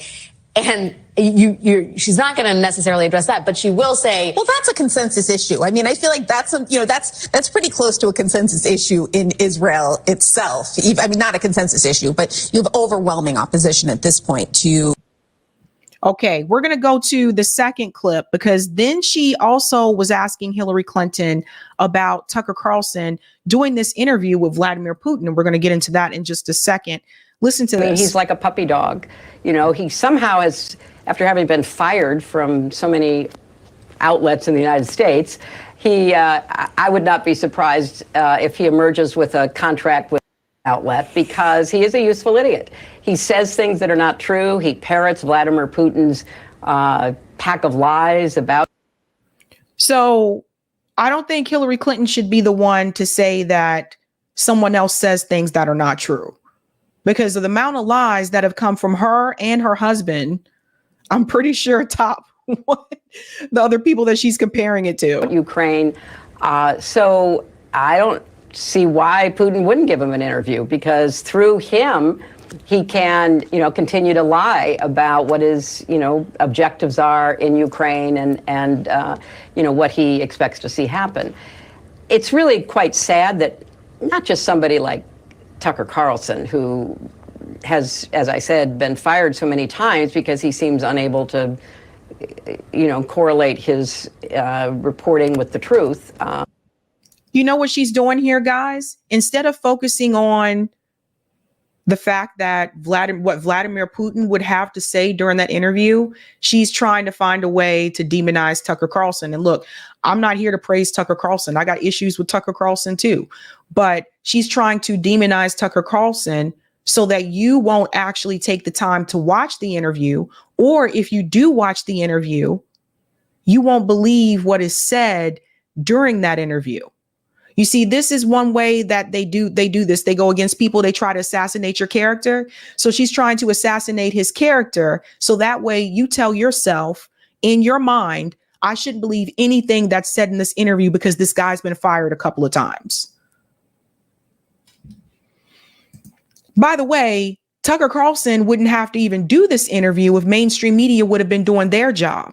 The same way that they interviewed Zelensky multiple times on their outlets, the same way they could have interviewed Vladimir Putin as well. So the American people could have heard both sides, but this is on purpose. They don't want you to hear that other side. That's why they haven't interviewed him. You would think more people will wake up to this, considering the lies that we've been told about wars in this country and considering the fact that they lied about the Iraq war. You would think more people will wake up to this. But also because it's a sign that there are people in this country right now who are like a fifth column for Vladimir Putin. And why? I don't know. I mean, why are certain Republicans throwing their lot in? Why are, other Americans basically believing Putin? Why did Trump believe Putin more than our 11 intelligence agencies? I don't know. Do you have a working theory on that? I do have a working theory. Why would we believe you, Hillary? Why would we believe you? Well, not everyone does. Not everyone does. In fact, Jose Vega actually caught this recent confrontation that Hillary Clinton experienced at Columbia University. Hillary Clinton has just been interrupted by 3 different protesters. Guys, you got to love it. You got to love this. Thank you very much. Clinton. That's my name. That's right. War criminal. The people of Libya, the people of Iraq, the people of Syria, the people of Yemen, the people of Palestine, as well as the people of America will never forget. Violating the university code of Rotary. I'm asking you to leave. The delegates will now escort you out of the building. Thank you. Can you, sir? Thank you so much. Sorry about. Free Palestine! Got this right. Yeah. Okay. Sorry. Free Palestine! Free! Free Palestine! Free! Free I'm sorry. It's the look on her face.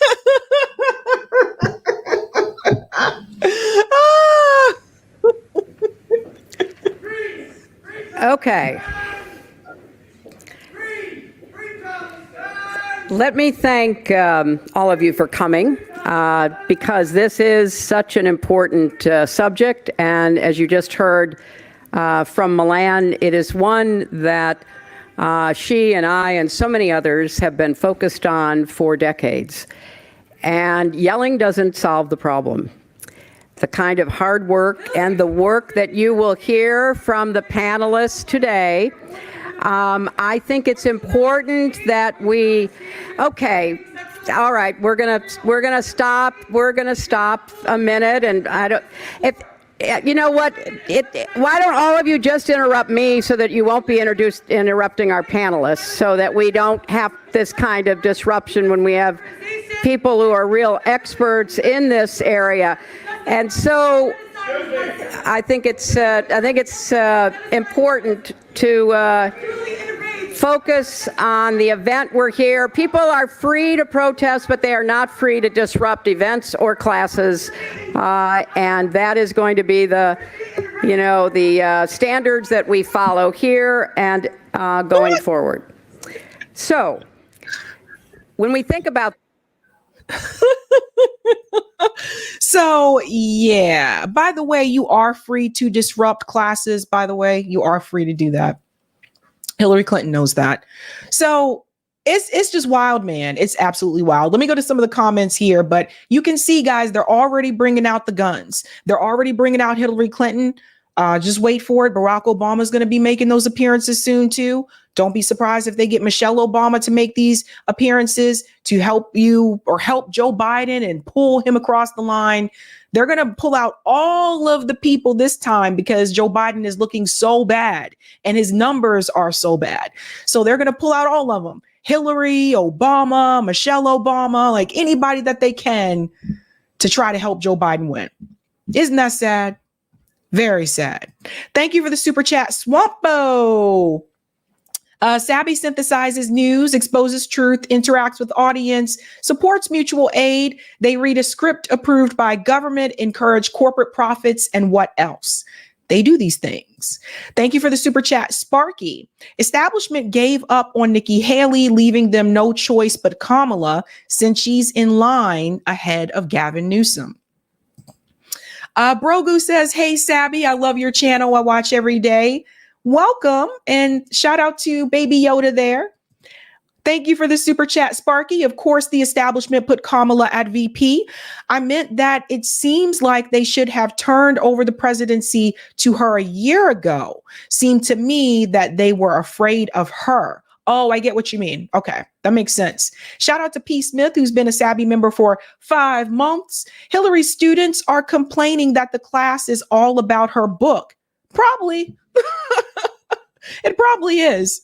Thank you for the super chat, Roger. Colorado friendly reminder, only one. Thank you for that. Thank you, Glenn. Love what you do, Sabby. Thank you. Thank you, New York.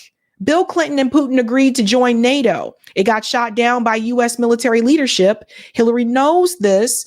Putin told Tucker to ask Bubba about this. Thank you, Jay. I think Alex Wagner is trying to replace Rachel Maddow as MSNBC's top establishment hack. What are your thoughts, Sabby? You never know. You never know. But anything is possible. I mean, she makes a lot of money. I think they're paying her, what, $30,000 an episode now or something like that. She makes a lot of money.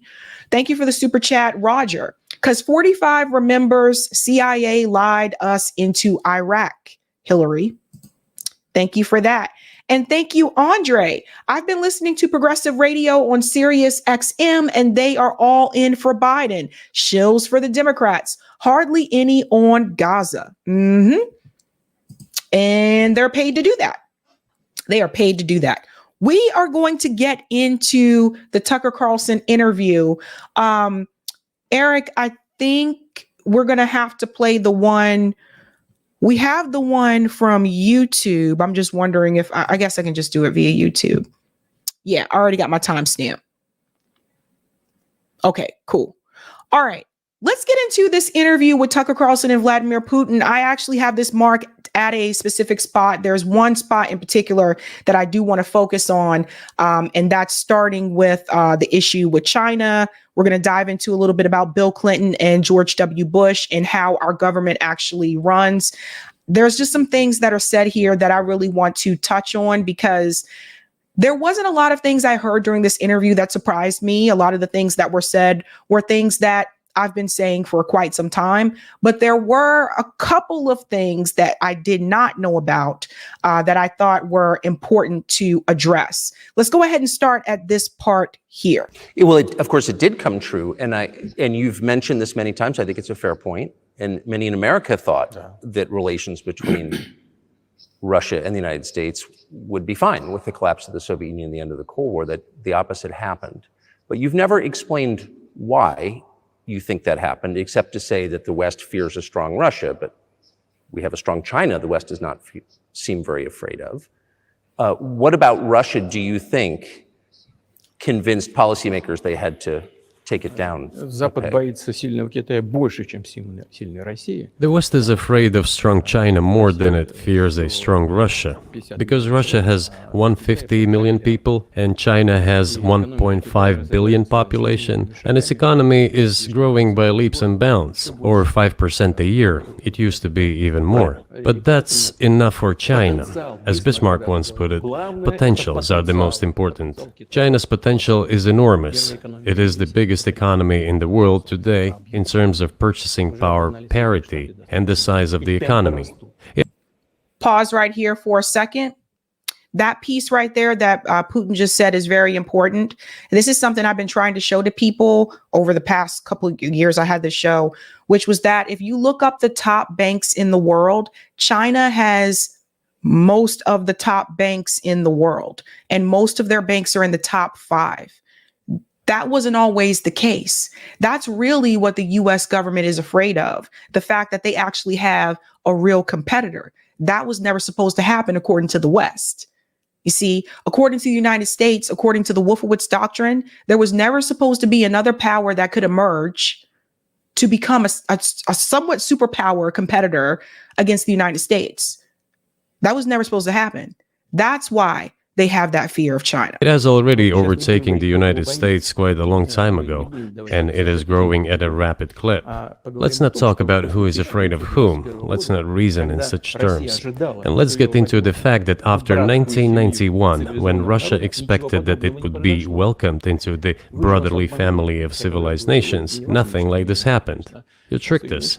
I don't mean you personally when I say you. Of course, I'm talking about the United States. The promise was that NATO would not expand eastward, but it happened 5 times. There were 5 waves of expansion. We tolerated all that. Pause right there. So they're getting into the part as in reference to why he decided to invade Ukraine. That part there about NATO expansion, this is something a lot of us on the left have been talking about for quite some time. The moment this war actually started, we said that it was provoked by NATO, that they expanded further. They were not supposed to after the agreement, after the Berlin Wall fell. So what Vladimir Putin here is saying is that the United States government lied to him. They did it anyway. But notice what he always also said at the end of that. We tolerated that. The 5 expansions, we tolerated all of that. But I guess it gets to the point eventually where you're like, how far is this supposed to go? We were trying to persuade them. We were saying, please don't. We are as bourgeois now as you are. We are market economy and there is no communist party power. Let's negotiate. Moreover, I have also said this publicly before. There was a moment when a certain rift started growing between us. Before that, Yeltsin came to the United States. Remember, he spoke in Congress and said the good words. God bless America. Everything he said were signals. Let us in. Remember the developments in Yugoslavia before the Yeltsin was lavished with praise? As soon as the developments in Yugoslavia started, he raised his voice in support of Serbs, and we couldn't but raise our voices for Serbs in their defense. I understand that there were complex processes underway there, I do, but Russia could not help raising its voice in support of Serbs, because Serbs are also a special and close to us nation, with Orthodox culture and so on. It's a nation that has suffered so much for generations. Well, regardless, what is important is that Yeltsin expressed his support. What did the United States do? In violation of international law and the UN Charter, it started bombing Belgrade. It was the United States that let the genie out of the bottle. Moreover, when Russia protested and expressed its resentment, what was said? The UN Charter and international law have become obsolete. Now everyone invokes international law, but at that time they started saying that everything was outdated. Everything had to be changed. Indeed, some things need to be changed, as the balance of power has changed. It's true, but not in this manner. Yeltsin was immediately dragged through the mud, accused of alcoholism, of understanding nothing, of knowing nothing. He understood everything, I assure you. Well, I became president in 2000. I thought, okay, the Yugoslav issue is over, but we should try to restore relations. Pause. What was really interesting about this interview is that I feel like at least those of us in America, we have been heavily propagandized by our government and the media to believe that Russia is this big, bad, cold place and an enemy of the West, not just from our politicians, but also in the media and also through Hollywood. Because when I was a kid, I remember seeing movies, and you still see this today, where Russia was always the enemy. It was this cold place, and Rocky IV, that's a good example. Stranger Things. So what's interesting is notice he said we were trying to restore relations. And that's something you'll hear common throughout this interview is the number of times he said we tried to have a peaceful way. We tried to negotiate. We tried to do this. We tried to work things out in a peaceful way or negotiate. But it was the United States government and NATO that really provoked all of this in the first place. They were the ones who were starting the coup. They were the ones that started the violence. They were the ones who blew up the Nord Stream pipeline. And yet you have to be careful because the thing is, the media is controlled by the United States. Western media is controlled by the United States. It doesn't matter if you live in Europe or you live in the US. If you watch Sky News, that's still controlled by the US. If you're watching the BBC, that's still controlled by the US. So all across the world, people are getting the wrong information and not getting both sides of the story. So you don't have to like Tucker Carlson. I'm not a fan of Tucker Carlson, but if mainstream media journalists and commentators would have done this interview, he wouldn't have had to do this interview. This wouldn't even be an issue.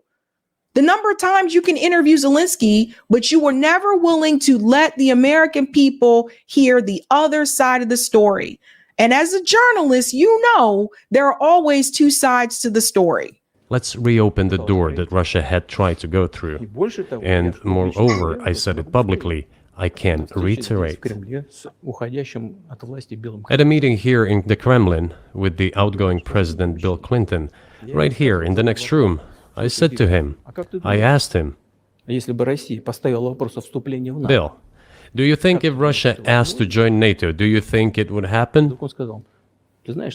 Suddenly he said, you know, it's interesting. I think so. See, this was one of the statements that he made in the interview that I was not aware of. I never knew that Russia actually wanted to join NATO.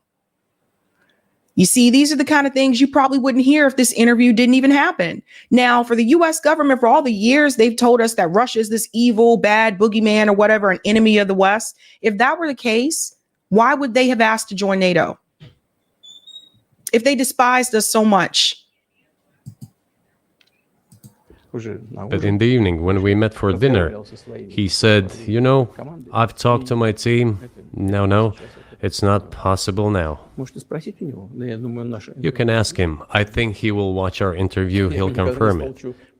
I wouldn't have said anything like that if it hadn't happened. Okay. Were you well, sincere? It's impossible now. Would you have joined NATO? Look, I asked the question, is it possible or not? And the answer I got was no. If I was insincere in my desire to find out what the leadership position was... But if he had said yes, would you have joined NATO? If he had said yes, the process of rapprochement would have commenced. And eventually it might have happened if we See this, guys? These are the kind of things you don't hear had about. seen some sincere wish on the other side of our partners. But it didn't happen. Well, no means no. Okay, fine. Why do you think that is? Just to get to motive. I know you're clearly bitter about it. I understand. But why do you think the West rebuffed you then? Why the hostility? Why did the end of the Cold War not fix the relationship? What motivates this from your point of view? You said I was bitter about the answer. No, it's not bitterness. It's just a statement of fact. We're not bride and groom, bitterness, resentment. It's not about those kind of matters in such circumstances. We just realized we weren't welcome there, that's all. Okay, fine. But let's build relations in another manner. Let's work. So here's another thing, guys. Okay, the NATO thing didn't work out. Notice how he said Bill Clinton said one thing in private, but then after he talked to his team, he changed his mind. Again, it points to the fact that the president is just a puppet. I'm going to show you an example of what this looks like in just a second. But the presidents, they're just puppets. They're not really in control of anything. They have puppet masters that they respond to. And I've been saying this for years. But this is really interesting. Even after the NATO proposal did not work out, he still said, let's try to build relations in another way. Let's continue. For common ground elsewhere. Why we received such a negative response, you should ask your leaders. I can only guess why. Too big a country with its own opinion and so on. And the United States, I've seen how issues are being resolved in NATO. I will give you another example now concerning Ukraine. The US leadership exerts pressure, and all NATO members obediently vote, even if they do not like something. Now, I'll tell you what happened in this regard with Ukraine in 2008, although it's being discussed. I'm not going to open a secret to you, say anything new. Nevertheless, after that we tried to build relations in different ways. For example, the events in the Middle East, in Iraq.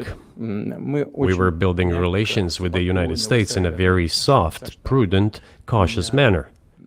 I repeatedly raised the issue that the United States should not support separatism or terrorism in the North Caucasus. But they continue to do it anyway. And political support, information support, financial support, even military support came from the United States and its satellites for terrorist groups in the Caucasus.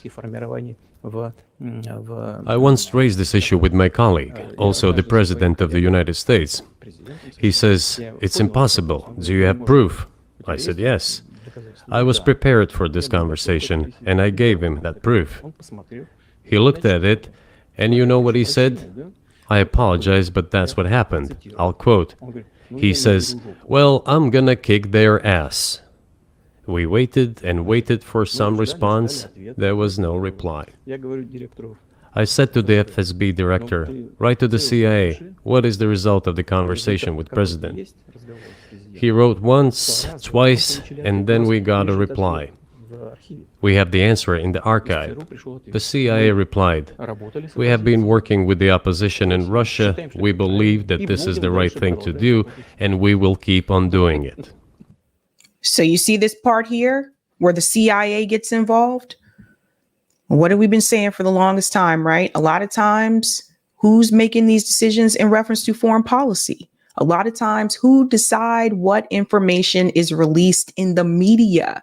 There was a clip, I can't play it on here because of copyright. There was a clip of a guy who was former CIA, and he did this interview back in the 70s. And he was actually saying, he said, what you see in the newspapers oftentimes comes from them. They're the ones that decide which stories are going to go out and what they want you to see.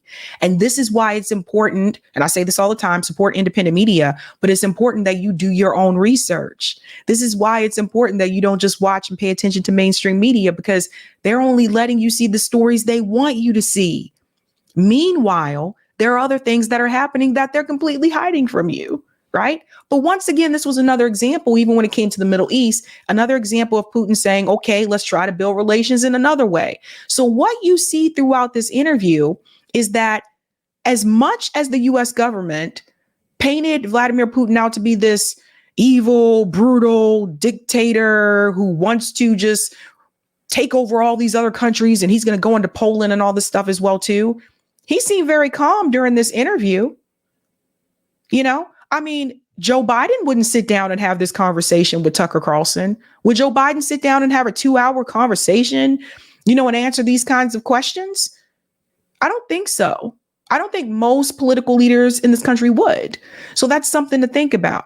And then on top of that, all the things that he's saying, all the information that he is giving to Tucker Carlson. I saw that this video on Twitter had I think it's over 100 million views now on Twitter. I have to double check again. The number keeps going up, right? Just think about how many people this reached and how many more younger people are going to start asking questions about, okay, we are totally against the decisions that's happening, you know, by the Israeli government in reference to the Palestinian people. But now we're starting to question, what is our government doing all across the world? All across the world. Just ridiculous. Well, okay. We realized that it was out of the question. Forces in opposition to you. So you're saying the CIA is trying to overthrow your government. Of course, they meant in that particular case the separatists, the terrorists who fought with us in the Caucasus. That's who they called the opposition. This is the second point. The third moment is a very important one, is the moment when the US missile defense system was created. The beginning. We persuaded for a long time not to do it in the United States. Moreover, after was invited by Bush Jr.'s father, Bush Sr., to visit his place on the ocean, I had a very serious conversation with President Bush and his team. I proposed that the United States, Russia, and Europe jointly create a missile defense system that, we believe, if created unilaterally, threatens our security, despite the fact that the United States officially said that it was being created against missile threats from Iran. That was the justification for the deployment of the missile defense system. I suggested working together, Russia, the United States, and Europe. They said it was very interesting. They asked me, "Are you serious?" I said, "Absolutely." So once again, look who's wanting to work together. Look who was trying to build some type of relationship. And this is not to say that Vladimir Putin is innocent. No political leader is innocent. No political leader is perfect. But what it does show you is there's a lot that has not been told to, particularly the American people, about the inner workings behind the scenes that we did not see. So to make it seem like, and Chuck Schumer did this recently, to make it seem like Vladimir Putin is against everybody, and never wanted to cooperate or build any type of relationship, you can honestly see that's not true. That wasn't the case. And it seems like it was the United States that didn't want to accept relationship with them. Ask, what year was this? I don't remember. It is easy to find out on the internet when I was in the USA at the invitation of Bush Sr. It is even easier to learn from someone I'm going to tell you about. Мне сказали, это очень интересно. I was told it was very interesting. I said, just imagine if we could tackle such a global strategic security challenge together. The world will change. We'll probably have disputes, probably economic and even political ones, but we could drastically change the situation in the world. He says yes, and asks, are you serious? I said, of course. We need to think about it, I'm told. I said, go ahead, please. Then Secretary of Defense Gates, former director of CIA, and Secretary of State Rice came in here, in this cabinet, right here at this table. They sat on this table. Me, the foreign minister, the Russian defense minister on that side. They said to me, yes, we have thought about it. We agree. I said, thank God, great. But with some exceptions. So twice you've described U.S. presidents making decisions and then being undercut by their agency heads. So it sounds like you're describing a system that's not run by the people who are elected in your telling. Right. We're going to come right back to this video because I want to show you what that really looks like. We have the feudalism chart. We'll come right back to the interview. I've shown this on this channel multiple times, but it's been a while since I've shown it. You need to see what's really happening here, folks. Feudalism then and now. You have medieval feudalism and you have corporate feudalism. Back in the day, under medieval feudalism, you had the monarchs, landed gentry, clergy, royal ministers, merchants, vassals, and everyone else, which were peasants, laborers, and conscripts, right? Today, you have corporate feudalism. At the very top, you have central bankers. That's the Federal Reserve, Bank of Japan, ECB, etc. Next, you have the big bankers. That's your JP Morgans. That's your Goldman Sachs. Next, you have the corporate elite. Those are the Fortune 500 companies, and those are the multinationals. And it is not until you get to the fourth spot that you have elected officials. That is your president, that is the MPs, and that are the representatives. After elected officials, top bureaucrats, which are commissioners, secretary, judges, top professionals, which are doctors, entertainers, and clergy. And at the bottom, everyone else, workers, students, and soldiers. Now let's hop back up here to where it says elected officials. If the elected officials are 1, 2, 3, 4, they're number 4 on this chart of corporate feudalism. Do you really think they're the ones running the country? This is really interesting for people to see. I always keep this. Eric keeps this picture for me because we always go back to it every now and then. It's important. At the very top are the central bankers, the Federal Reserve, the Bank of Japan, etc. And I would argue, even when we're talking about these elected officials, I would argue that the CIA, these alphabet letter agencies, are more powerful than the president. So this is important for people to understand. The person that you elect to enter the White House is a puppet. They are a puppet of the billionaire class, of the bankers, of the military industrial complex. They are puppets that serve puppet masters. Not even at the top, not even second place. Let's go back to the interview.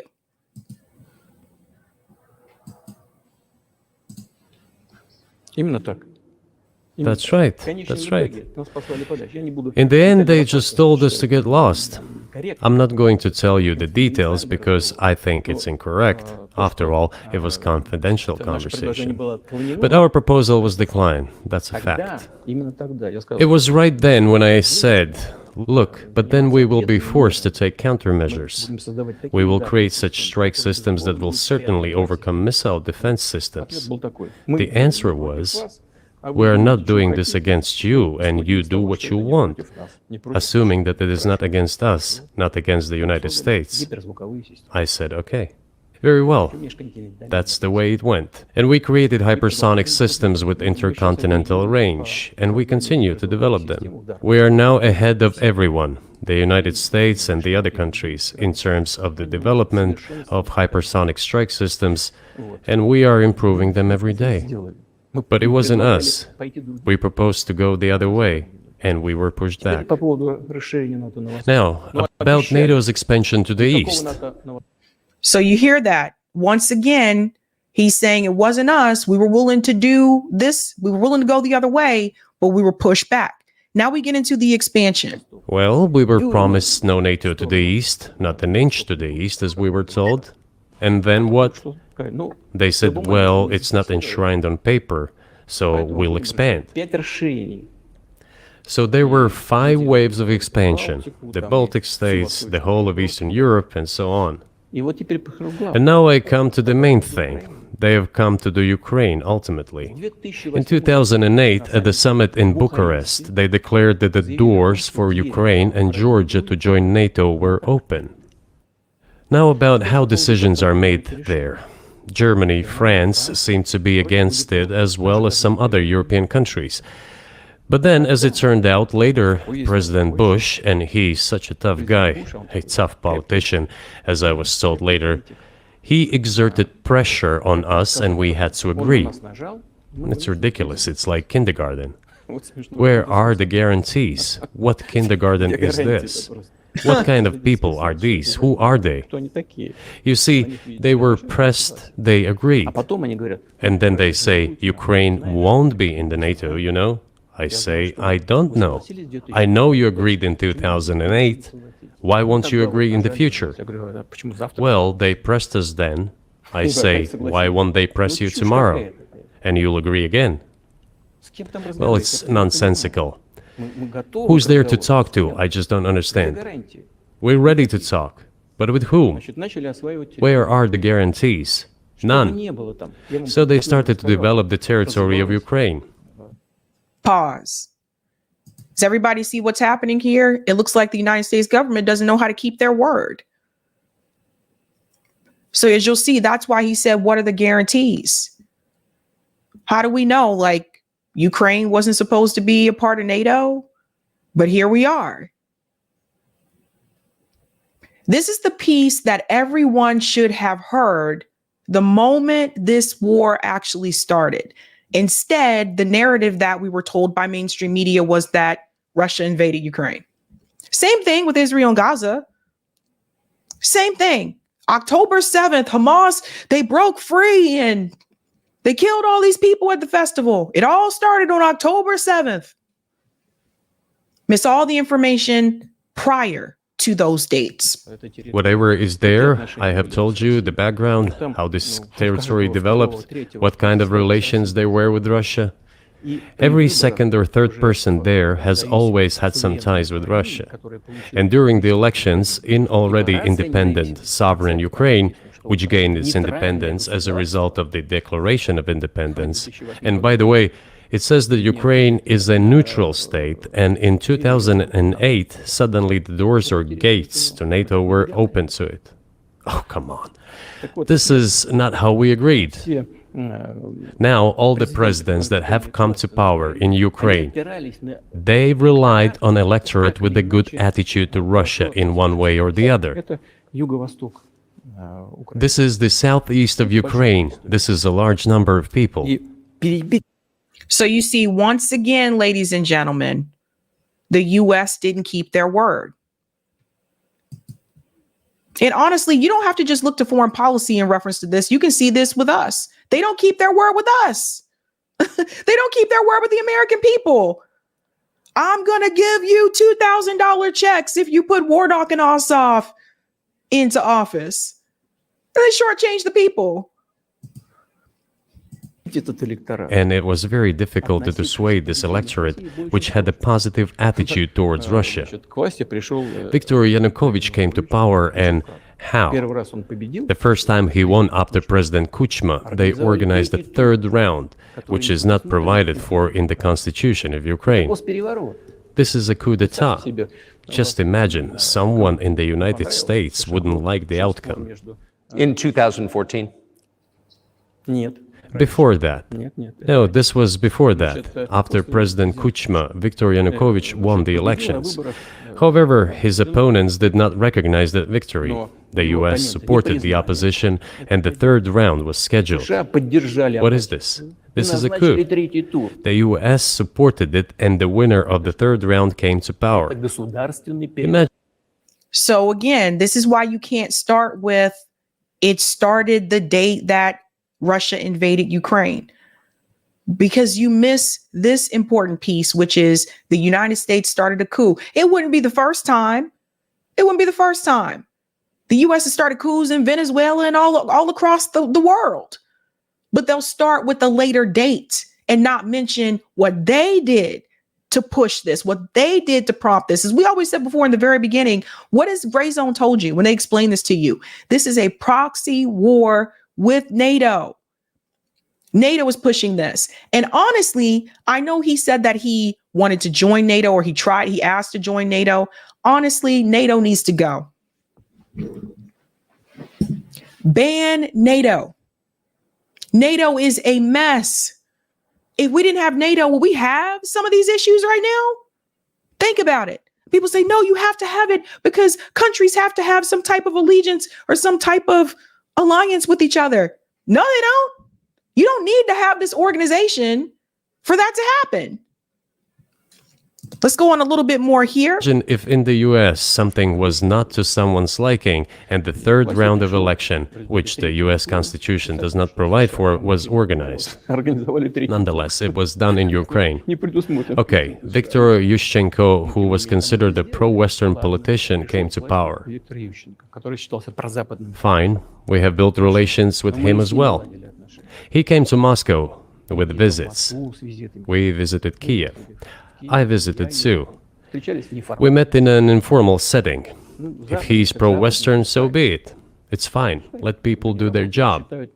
The situation should have developed inside independent Ukraine itself. As a result of Kuchma's leadership, things got worse and Viktor Yanukovych came to power after all. Maybe he wasn't the best president and politician, I don't know. I don't want to give assessments. However, the issue of the association with the EU came up. We have always been lenient to this, suit yourself. But when we read through the Treaty of Association, it turned out to be a problem for us, since we had the free trade zone and open customs borders with Ukraine, which under this association had to open its borders for Europe, which would have led to flooding of our market. We said, no, this is not going to work. We shall close our borders with Ukraine then. The customs borders, that is. Yanukovych started to calculate how much Ukraine was going to gain, how much to lose, and said to his European partners, I need more time to think before signing. The moment he said that, the opposition began to take destructive steps which were supported by the West. It all came down to Maidan and a coup in Ukraine. So he did more trade with Russia than with the EU. Ukraine did. Of course. It's not even the matter of trade volume, although for the most part it is. It is the matter of cooperation ties, which the entire Ukrainian economy was based on. The cooperation ties between the enterprises were very close since the times of the Soviet Union. One enterprise there used to produce components to be assembled both in Russia and Ukraine and vice versa. They used to be very close ties. A coup d'etat was committed, although I shall not delve into details now, as I find doing it inappropriate, the US told us. Another freaking coup. So let's fast forward that was not a best part to pause that, I guess. Let's fast forward a little bit, this part right here where we get into Crimea. Am I at the right? Yeah. They launched the war in Donbass in 2014 with the use of aircraft and artillery against civilians. This is when it all started. There is a video of aircraft attacking Donetsk from above. They launched a large-scale military operation, then another one. When they failed, they started to prepare the next one. All this against the background of military development of this territory and opening of NATO's doors. There you go. How could we not express concern over what was happening? From our side, this would have been a culpable negligence. That's what it would have been. It's just that the US political leadership pushed us to the line we could not cross, because doing so could have ruined Russia itself. Once again, US leadership in the mix. And you'll see this time and time again with other countries and other conflicts. Somewhere, if we were there, chances are we started it. Chances are we started it if we were there. Now we're going to fast forward just a little bit here because I want to make sure. Oh, this part about the sea. Yeah, 5006. Let's go back just right about there. Okay, this part. Which he had no chance of winning, frankly speaking. Everyone knew that. Then why the coup? Why the victims? Why threatening Crimea? Why launching an operation in Donbass? This I do not understand. That is exactly what the miscalculation is. CIA did its job to complete the coup. I think one of the deputy secretaries of state said that it cost a large sum of money, almost 5 billion. But the political mistake was colossal. Why would they have to do that? All this could have been done legally, without victims, without military action, without losing Crimea. So you had innocent lives that were lost because of that coup. But notice the US government doesn't tell you about that.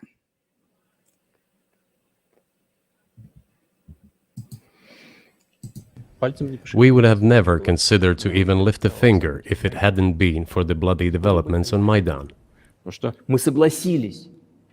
Because we agreed with the fact that after the collapse of the Soviet Union, our borders should be along the borders of former Union's republics. We agreed to that. But we never agreed to NATO's expansion, and moreover, we never agreed that Ukraine would be in NATO. We did not agree to NATO bases there without any discussion with us. Okay, that part right there is really important. Did you hear what he just said? They did not agree to NATO bases there without any discussion with them. And this isn't new to the United States. The US has bases all over the world, trying to police all of these countries. Imagine if we had hundreds of bases surrounding the United States. Other countries, imagine if Russia, China, Germany had bases just surrounding the United States. How would you feel? How would you feel? So once again, this is another example of the US government doing something that was not a part of the original agreement. For decades, we kept asking, don't do this, don't do that. And what triggered the latest events? Firstly, the current Ukrainian leadership declared that it would not implement the Minsk agreements, which had been signed, as you know, after the events of 2014 in Minsk, where the plan of peaceful settlement in Donbass was set forth. This is another piece that the Biden administration leaves out, is about the Minsk agreements. This is another piece that's important for people to know.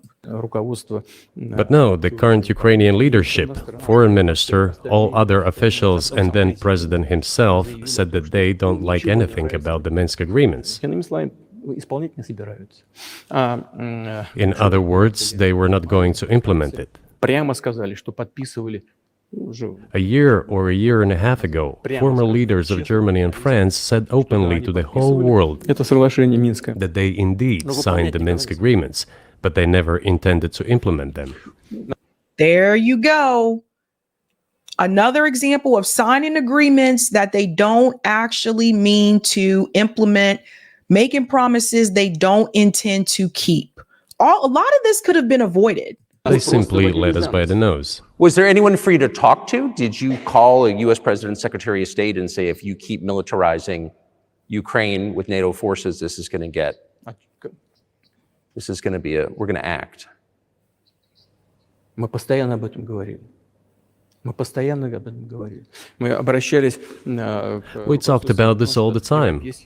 We addressed the United States and European countries' leadership to stop these developments immediately, to implement the Minsk agreements. Frankly speaking, I didn't know how we were going to do this, but I was ready to implement them. These agreements were complicated for Ukraine. They included lots of elements of those Donbas territories' independence. That's true. However, I was absolutely confident, and I'm saying this to you now. I honestly believe that if we managed to convince the residents of Donbas, and we had to work hard to convince them to return to the Ukrainian statehood, then gradually the wounds would start to heal.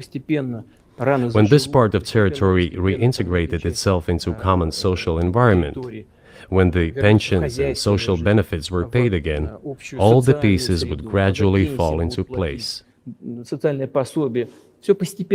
No, nobody wanted that.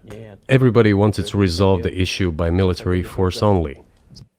There you go.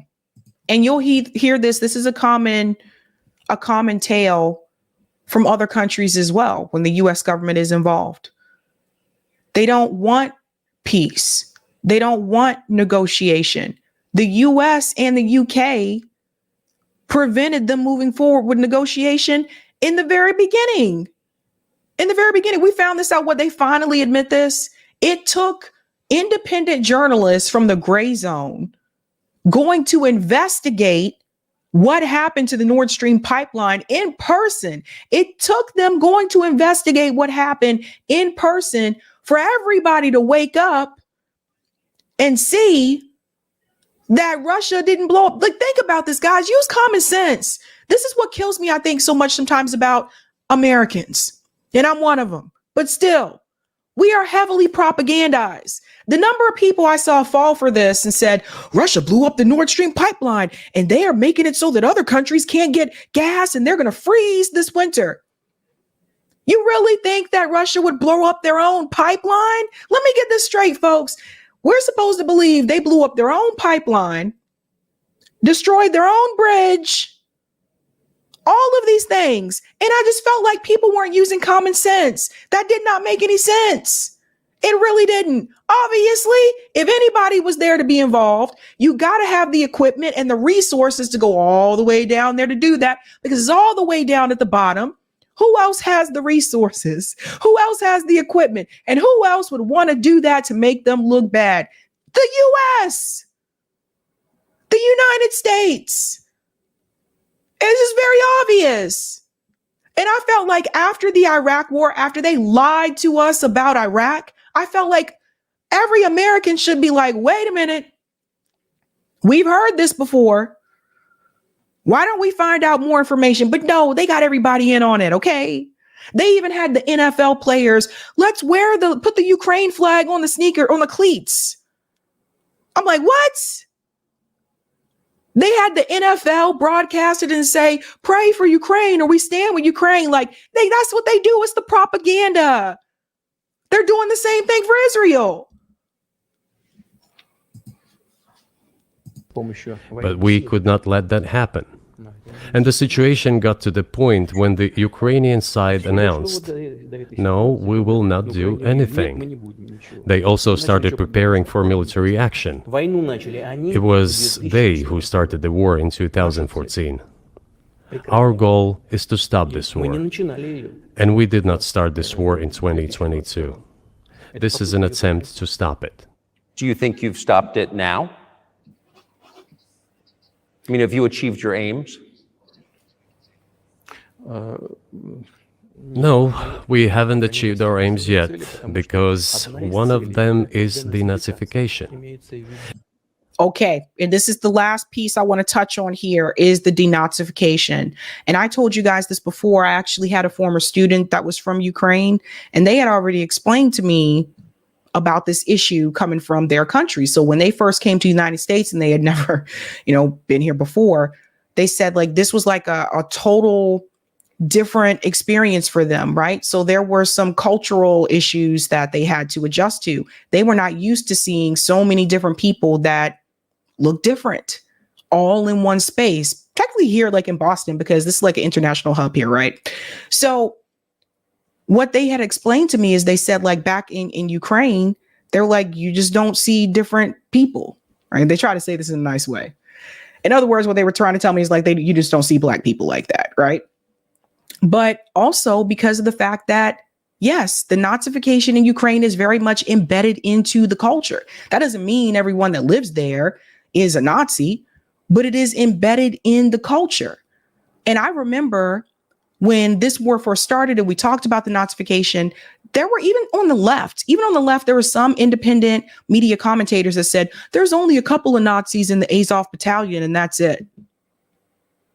Didn't do any research. It's embedded in the culture. And you're going to hear about that from Putin. This part's important. This means the prohibition of all kinds of neo-Nazi movements. This is one of the problems that we discussed during the negotiation process, which ended in Istanbul early this year.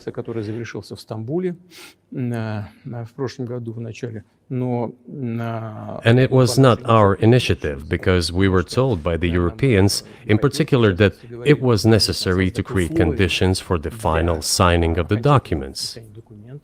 My counterparts in France and Germany said, how can you imagine them signing a treaty with a gun to their heads? The troops should be pulled back from Kiev. I said, all right. We withdrew the troops from Kiev. As soon as we pulled back our troops from Kiev, our Ukrainian negotiators immediately threw all our agreements reached in Istanbul into the bin and got prepared for a long-standing armed confrontation with the help of the United States and its satellites in Europe. That is how the situation has developed, and that is how it looks now. But what is, pardon my ignorance, what is denazification? What would that mean? When he said that, I was just kind of like, come on, Tucker, now. I'm like, come on. That is what I want to talk about right now. It is a very important issue. Denazification. After gaining independence, Ukraine began to search, as some Western analysts say, its identity. And it came up with nothing better than to build this identity upon some false heroes who collaborated with Hitler. Mm-hmm. I have already said that in the early 19th century, when the theorists of independence and sovereignty of Ukraine appeared, they assumed that an independent Ukraine should have very good relations with Russia. But due to the historical development, those territories were part of the Polish-Lithuanian Commonwealth. Poland, where Ukrainians were persecuted and treated quite brutally, as well as were subject to cruel behavior. There were also attempts to destroy their identity. All this remained in the memory of the people. When World War II broke out, part of this extremely nationalist elite collaborated with Hitler, believing that he would bring them freedom.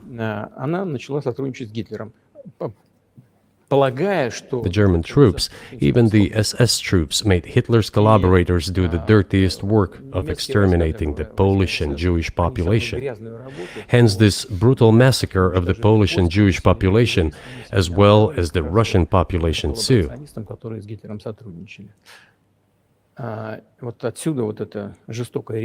This was led by the persons who are well known, Bandera, Shukevich. It was those people who were made national heroes. That is the problem. And we are constantly told that nationalism and neo-Nazism exist in other countries as well. Yes, they are seedlings, but we uproot them, and other countries fight against them. But Ukraine is not the case. These people have been made into national heroes in Ukraine. Yes, yes. And that's the let me finish. Monuments to those people have been erected. So you see, it would be like, imagine if we had monuments of like Hitler in the United States. Like, this is really serious. So let's think about this, folks. The United States government is sitting up there and they're giving billions of dollars to Nazis in Ukraine, as I've been saying all this damn time. And people saying, no, they're not doing. No, that's exactly what they've been doing. And they're giving billions of dollars to Israel, who is trying to ethnically cleanse the land. Who are we? Who are we as a country? Who is this government? And we want to brag. We want to brag about the fact that we're a melting pot. We're funding Nazis. These are the things they didn't want you to hear, people. These are the things. Why do you guys think so many people attacked this interview before it even happened? Before it even arrived? All these different mainstream media, CNN, MSNBC, Hillary Clinton, everybody came out to attack this interview before it even dropped. Because this is what they did not want you to hear. Because then it makes you sit back and take a hard, long look at this country and our government and ask, well, what the hell is our country doing, participating and aiding Nazis? This is why independent media is important. This is why it's important. And here's the thing. Vladimir Putin, I don't think he's perfect. He's done some bad things to people in his country too. I don't think Tucker Carlson is perfect. None of these people are my heroes. I don't idolize people. But somebody needed to get the other side. And so for all the people that are coming at Tucker Carlson saying, oh my God, he's just trying to stay relevant. He's just doing this for clicks or views or whatever. Or who does he think he is? And you didn't ask that question to Barbara Walters. Did you? No.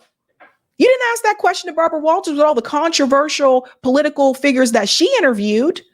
It was okay because she was mainstream and she got the nod to go ahead and do it. But how dare someone do real journalism when you get both sides? So imagine if we would have heard both sides in reference to the war in Vietnam, in reference to the war in Iraq. The reason we're hearing both sides in reference to Israel and Gaza is because there's journalists on the ground in Gaza, independent journalists, because we have the Al Jazeera, because we have all these other people, because we have social media.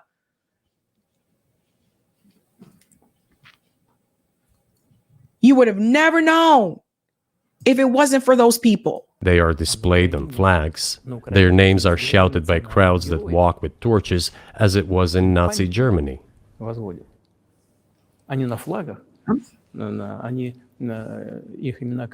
These were people who exterminated Poles, Jews, and Russians. It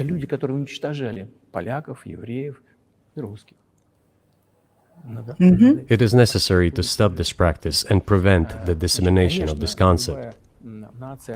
I say that Ukrainians are part of the one Russian people. They say, no, we are a separate people.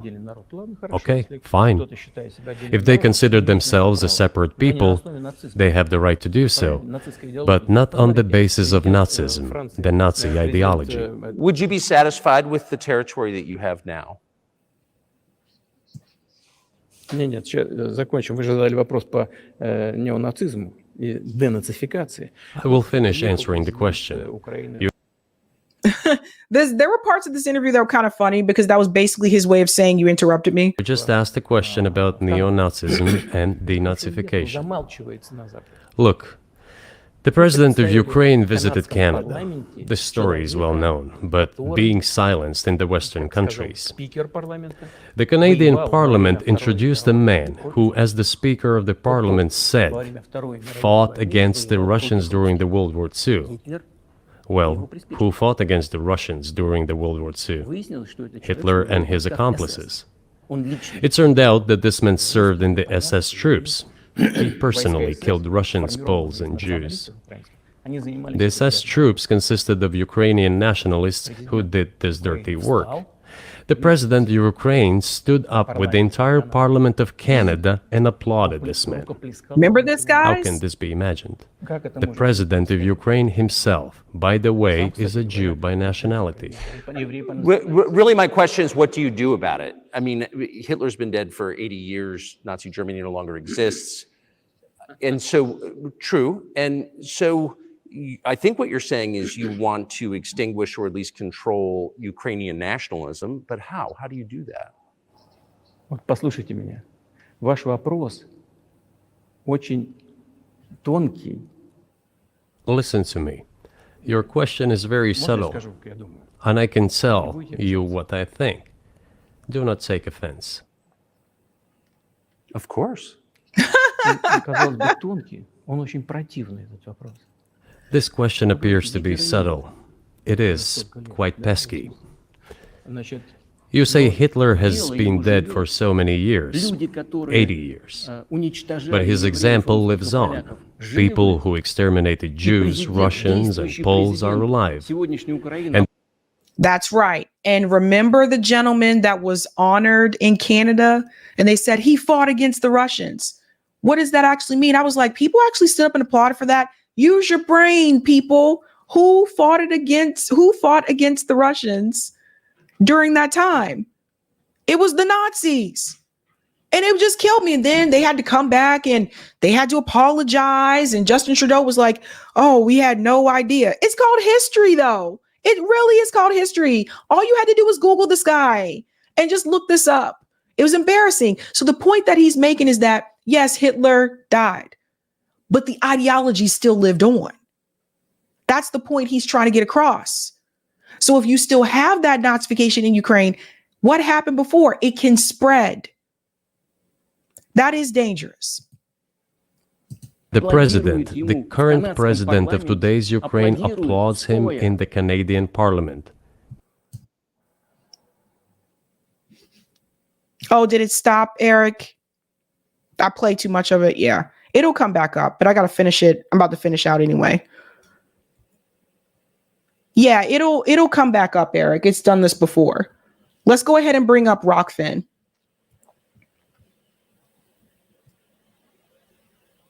I don't know if you can hear me or not. Okay, there we go.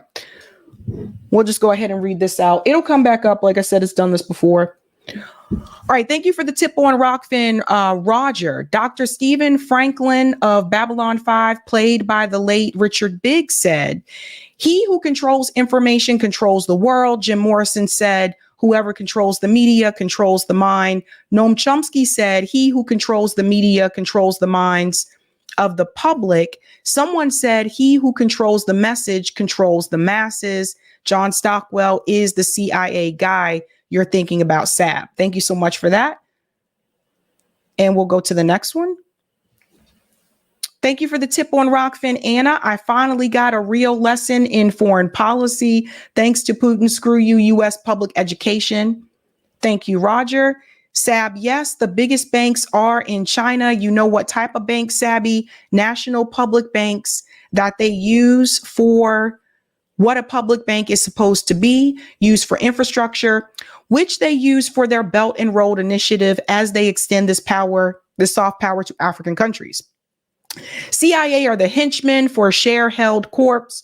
You want to defeat them, make them irrelevant by taking away what they protect and replace corporate with worker co-ops. Thank you so much for that. All right, guys, we are back. That was pretty much the end of that, what I wanted to share anyway. Sometimes if you let it play for too long and you don't jump in to pause it, it'll do that. That's happened to me before. So anyway, we're back in. Let me go ahead and shout out the super chats, but you guys see what happened there during that interview. You get a different perspective. So there are two sides to a story, and that's what you got to remember. Thank you for the super chat, Borgie Boogers.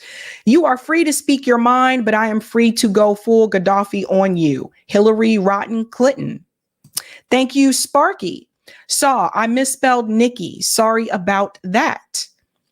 Thank you for this, Sparky. But Russia killed Apollo Creed. He's talking about the movie. Thank you, D's Easy. Our U.S. Congress fears China's growth, but proceeded to beg China to put pressure on Iran, to put pressure on Yemen, all for Israel. Hashtag Paper Tiger. Thank you for the super sticker, Ricky. Thank you for the super chat, New York Varsity. If I can change, you can change. Anyone can change. Rocky IV. That movie was about togetherness at the end. People forget. Thank you, R.W. Isaac. Props to Tucker, but would he ever invite she? Thank you, Sparky. See, Sabby, Putin is reasonable and righteous man. Thank you, Ricky. This is why they got rid of Tucker. The truth hurts. Yeah, because remember he said he wanted to do this interview when he was still a part of Fox? Thank you, New York Varsity. Define political maturity. One who can see the truth absent of one's like or dislike of the one telling it. Thank you for this, Sparky. I've said for a while, we're on the high-speed train to serfdom. Thank you for this one as well. Every time anyone says that Israel is our only friend in the Middle East, I can't help but think that before Israel, we had no enemies in the Middle East. That's from John Sheehan, U.S. missionary, hashtag not needed. Thank you for the super sticker, unemployed scholar. Thank you for the super chat, R. Bailey. The U.S. is notorious for breaking treaties since its inception. Americans don't have any say in politics. The elite do. The real American monster is systemic elitism. Thank you for this, Sparky. All the bad things Putin's supposed to have done over the last 20 years are lies or false flags executed by the CIA, other Five Eye agencies, or their associates. Thank you so much for that. If you have not seen the entire interview, go watch it on his channel. I have one more thing I want to get to. I do want to remember to make sure I get that last question for Colorado for the ballot initiatives. So let me go ahead and bring that up here. So again, one of the things I like to do is cover ballot initiatives. So this is the Colorado ballot measure result from 2023. There weren't as many ballot initiatives for 2023 because it's an odd numbered year. This year, there will be a lot. So we'll be covering those as well. So let's go ahead and bring in Colorado. This is question 2 for Colorado. Colorado Proposition HH property tax changes and revenue change measure. A yes vote supports making various changes to state property taxes and revenue limits, including reducing property tax rates, allowing the state to retain and spend revenues that it would otherwise be required to refund to residents under Colorado's Taxpayer Bill of Rights, creating a new increased cap on state revenue, allowing the state to retain and spend additional revenue each year up to the Proposition HH cap.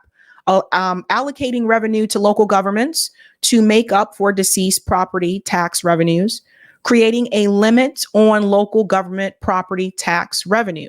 This measure failed, epic fail, by 59.33%. So this one did not pass. It says here, Tabor limits the amount of money the state of Colorado can take in and spend. It limits the annual increase for some state revenue to inflation plus the percentage change in state population. Any money collected above this limit is refunded to taxpayers unless the voters allow the state to spend it. Who supported this measure? Governor Jared Polis, who's a Democrat, and State Senator Stephen Finberg. Political parties were the Democratic Party of Colorado, organizations, Bell Policy Center. One of the arguments from Jared Polis was because of the very strong economy and very strong Tabor surplus, we are able to do both. We are able not to jeopardize or cut funding for our schools and important property tax relief today. Provide important property tax relief today. Interesting. So Colorado had one that passed and they had this one that failed. Who opposed it? The Republican Party of Denver, the state senator, Barbara Kirkmeyer, organizations, Advanced Colorado Institute, and individuals, Republican president of Advanced Colorado Institute. And then I also want to show you how much money was spent for this measure. There was over $810,000 spent to support this ballot measure. And there was also over $1 million spent to oppose it. And this measure did not pass. So that is Colorado, ladies and gentlemen. When we come back on Tuesday, I will pick up the next state. Let me go to the final chats here. Thank you for the super chat, Victor. Even before this interview, we all already know that the U.S. is on a path to self-destruction. That's true. Thank you for the super chat, Larez. Sab, you know they cut your feed, then you came back. Yes, but I'm still on other platforms, so I just kept talking. Like I'm still on Rumble and Rockfin, so I just kept. But that was the end of that discussion anyway. But yeah, sometimes that happens when if you're playing a video for too long or what YouTube considers to be too long, sometimes that'll happen. It happened to me before when I was playing a clip from The View. It happened before when I was playing a clip from Russell Brand's channel, and then you just take it away from the screen and it'll bring you back. All right, guys, that is it for me. There's no stream this Sunday because it's the Super Bowl. So I am going to make some yummy Super Bowl food. I hope you're going to have some yummy Super Bowl food.